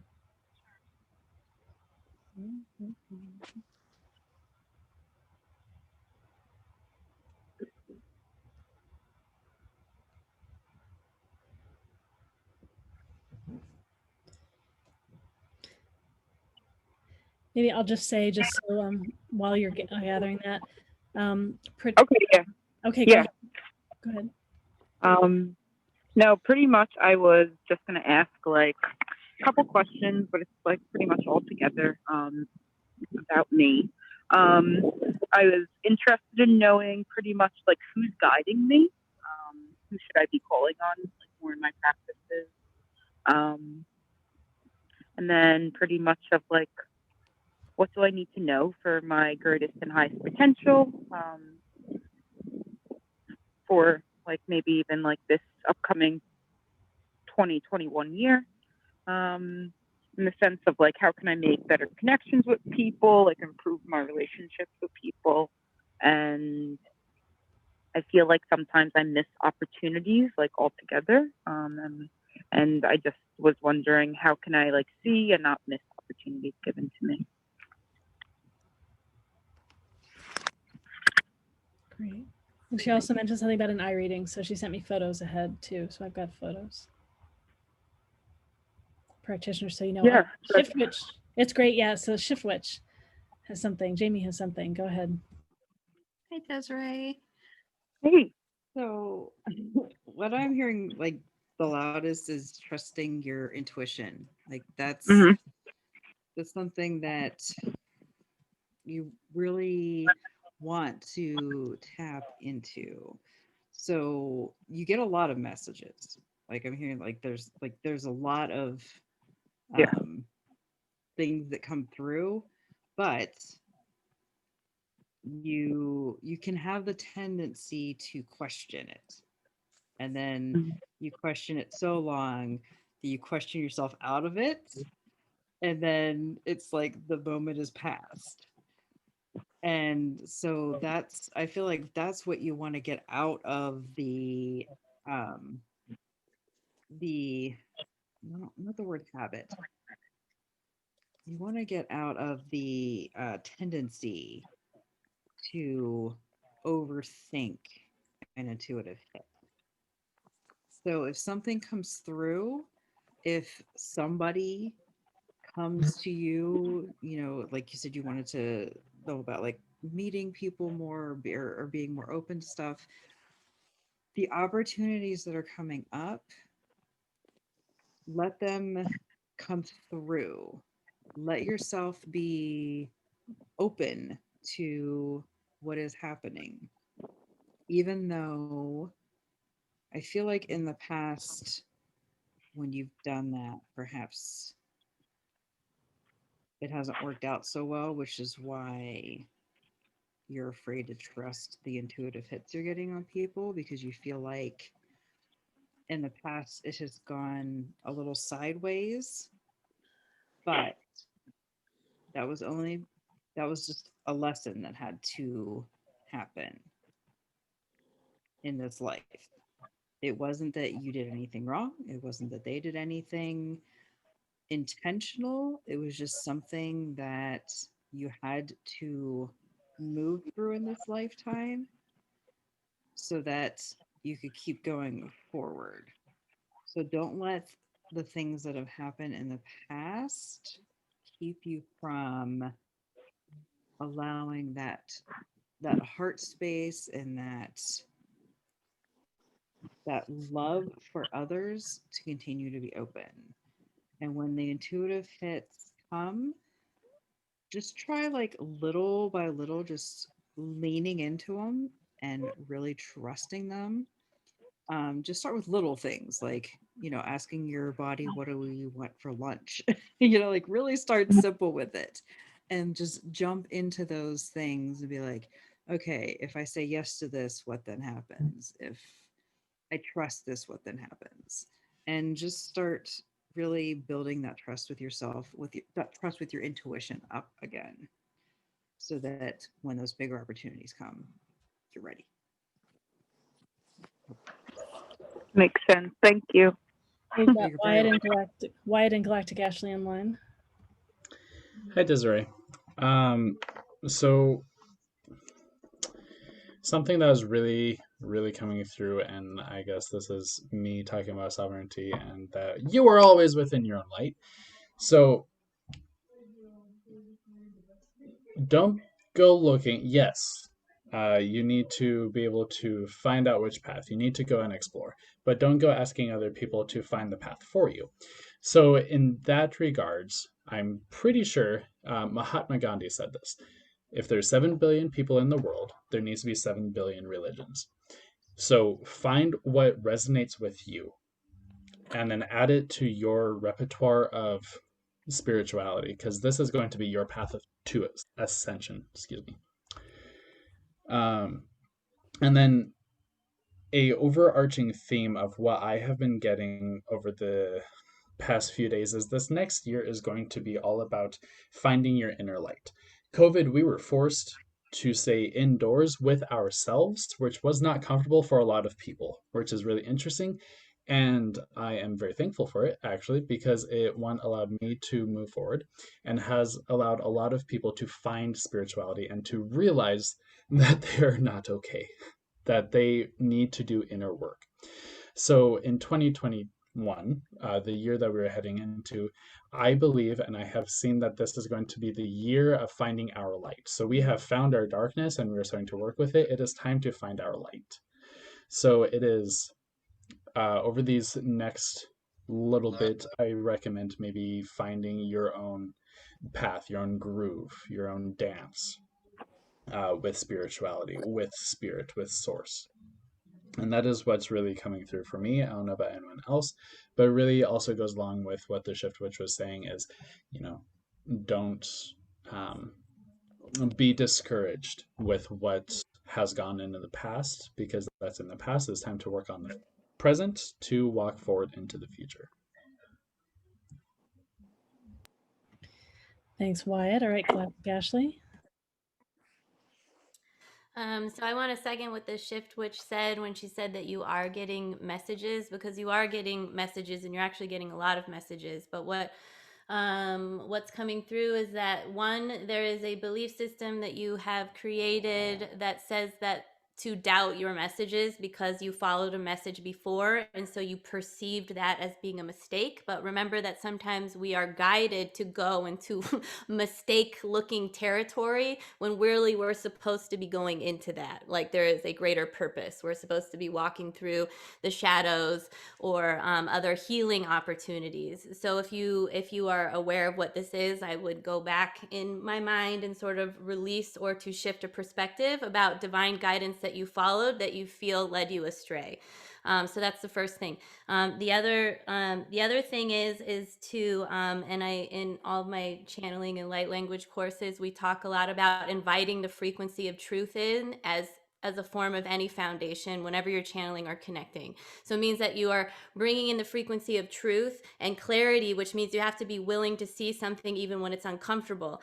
So then what does that mean? That means that sometimes when we're receiving divine guidance, sometimes that guidance can be challenging. So an example from my own life is I received divine guidance that I needed to get a divorce, and here was why, and all these things. That's very challenging information that I can take and use my sovereignty and decide as a sovereign being, sovereignty being accepting that we are self-mastered, we are divine, we are sovereign, and we are free, and we can live freely from the influence of others. So then I take that and then I ask the universe to show me that again outside of myself. Like, I hear the message, I see the message, I understand the message. Now could you please show me that? And a few other messages this week, and it did, like 3 or 4 times. So it's like, okay, so then I decide that I can leave this relationship. So what I'm getting is that you are getting a lot of messages. It's just that some of them are really uncomfortable, some of them feel very big, and that's okay, because when we receive challenging information, we can keep asking for more information, and we can magnetize other people that will help us to claim our ground, claim our sovereignty, and then make a choice that is for us. And then to release any patterns where we have to make a right decision because that means there's a wrong decision. When we have the intention that we are making the best decision for ourselves and for all, and that this is truly the best thing, then every choice is part of the ascension timeline. Because when we're choosing any choice from a place of sovereignty based on divine guidance, we are magnetizing an ascension timeline, and we are walking our path regardless of what it might be perceived by, especially from the perspective of others.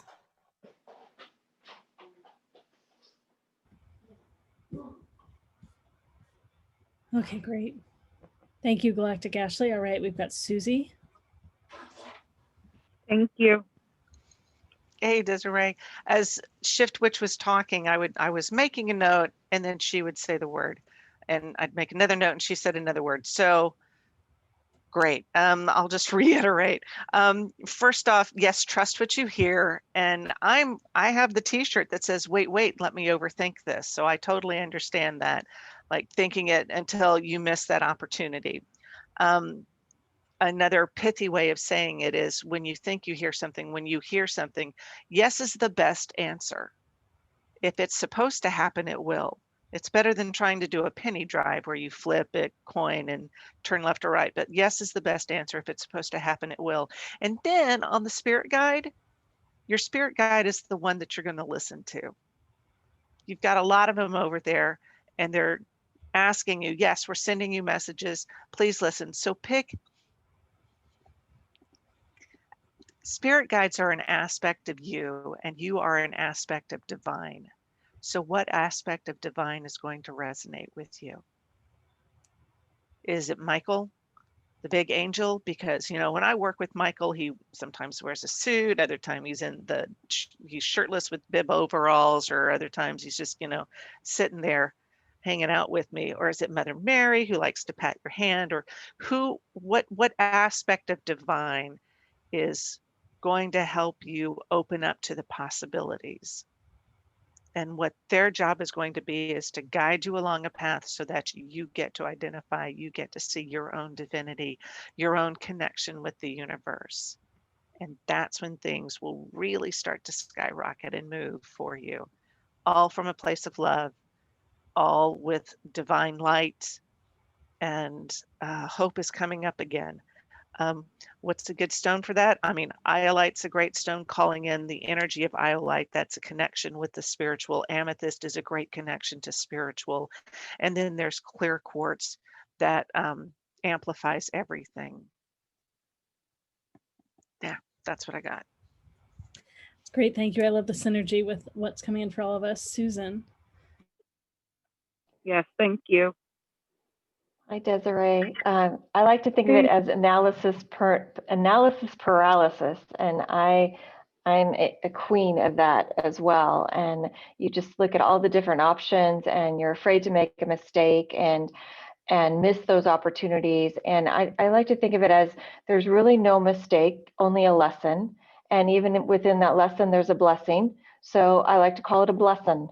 So there's no, there's no mistake. There's only blessings, and as far as opportunities, what's meant for you will be for you. So if you miss an opportunity, another one will present itself. It just maybe meant that you weren't ready at that time. And so, as others have said, really trust your inner guidance, trust your inner wisdom. A lot of times we know, we just don't necessarily like the answer, or we don't feel ready, and that's okay. It's okay to wait, and it's okay to not know. Sometimes we just know we need to take one step. We need to, maybe it's looking for another job, and if I don't apply for that job, then there won't be another one. Well, yeah, there will. And I like to just kind of get still and quiet and place both hands on my heart and just take a few deep breaths, kind of center and ground myself, and just ask, you asking about, spirit, and just ask, what do I need to know? What do I need to remember? And whoever it might be, just connect to your heart, connect to yourself, connect to spirit, and just ask yourself, what do I need to know? What do I need to remember? What would help me? And just be still and quiet and listen to the answers, because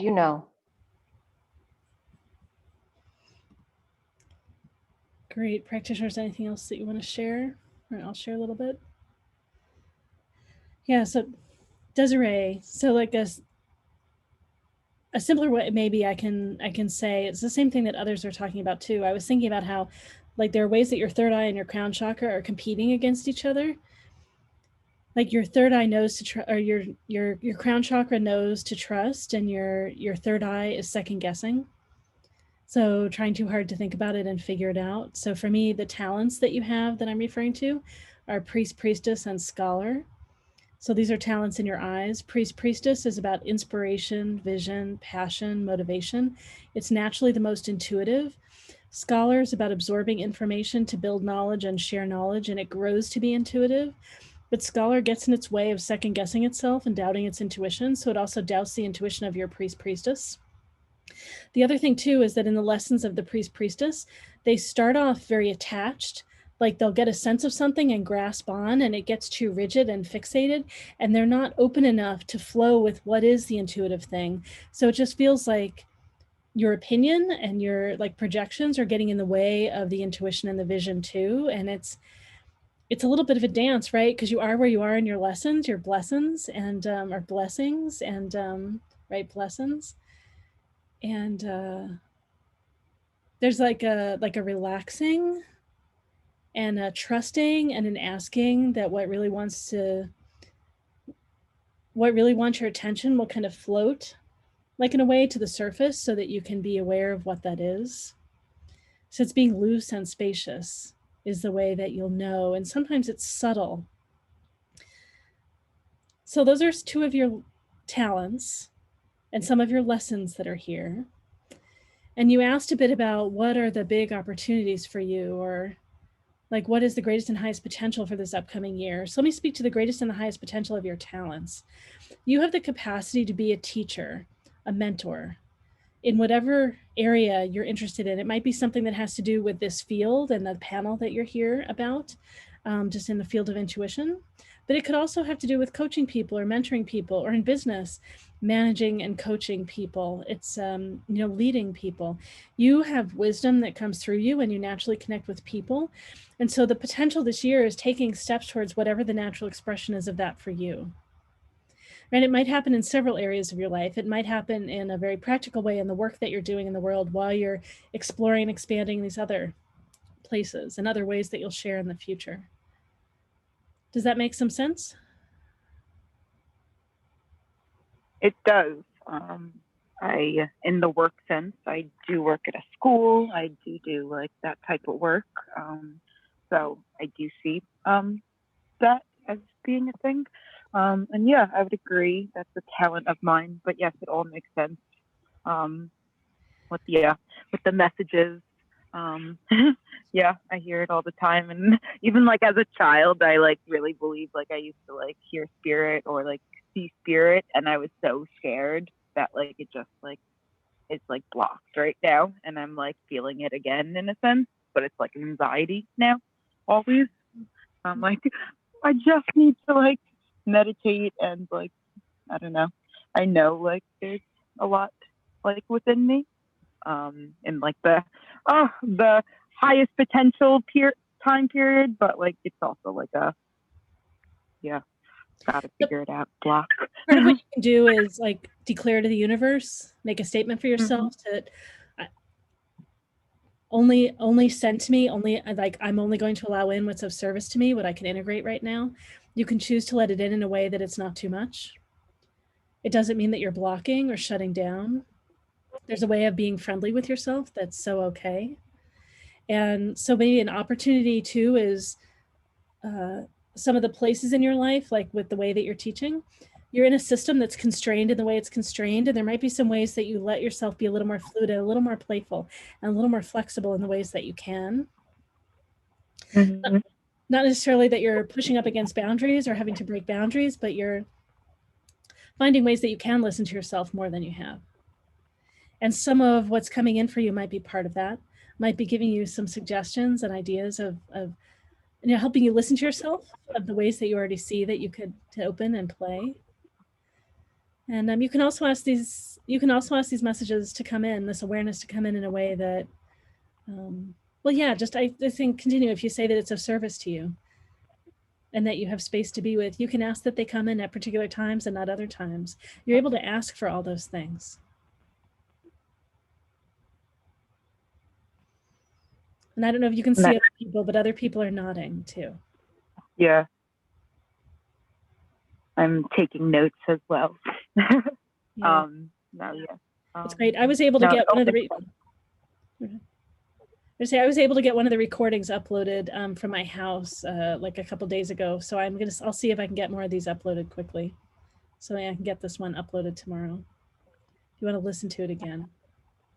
Thank you. Yeah, you're welcome. And practitioners, if there's anything else you want to share, just with anything else that pinged up that you want to share with Desiree. Great. I know. Thanks everyone for going late. Thanks, Desiree, for bringing your question. Thank you. All right. Well, let's see. So I pasted in the chat some of our upcoming events. I'll say this Tuesday, December 29, here in the US, from 5 to 9 p.m. Pacific time, we've got a fair. I think we've got 14 practitioners lined up for you. That's also free to attend. And we have a small sample of this type of panel the first hour, and then practitioners are in breakout rooms giving talks and doing sessions in private rooms.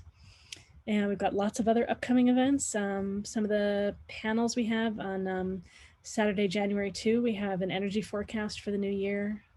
We've got a panel on mediumship coming up on January 6th, and then a panel on healing your inner child on January 11. So a lot of different panels coming. All free admission like this one. And so practitioners, maybe let's go through and share your name and how people can find you on the web. So everyone in the video watching the video can find you too. Who wants to jump in? And saying if anyone wants to share the chat too, if you go in the chat on the bottom on the right side, there are 3 dots and you can click save chat. And so you can get all the practitioners and their specials as well. So most of them are available for a few days. So if you reach out to us promptly. And then maybe I'll put in again too, if you want to get entered into a drawing for a free 30-minute session with one of us of your choice, the link is at the bottom of the chat right now. Okay, yeah, sure, you're not lying. Shift Witch. And then Susie, go ahead. Share about, yeah, who you are and how we get in touch with you. All right, so you can find me at www.theshiftwitch.com, and you can at that address you can find links to my coaching. You can find links to my classes. I teach belly dance and yoga online. Belly dancing is a fantastic way to really integrate with your body, to get to know yourself and how you move, and to really love who you are right now. It is not a performance sort of thing. It is just movement. It's very fun to do. So yes, any way I can help you love yourself, that's what I'm here for. So visit me at theshiftwitch.com. Great. And Susie, and then Wyatt. I'm Susie Parker Goins with Blue Lightning Healing. My website is poopy. So you can find me on Facebook under Blue Lightning Healing. You can also email me at Susie, that's SUSY, at bluelightninghealing.com.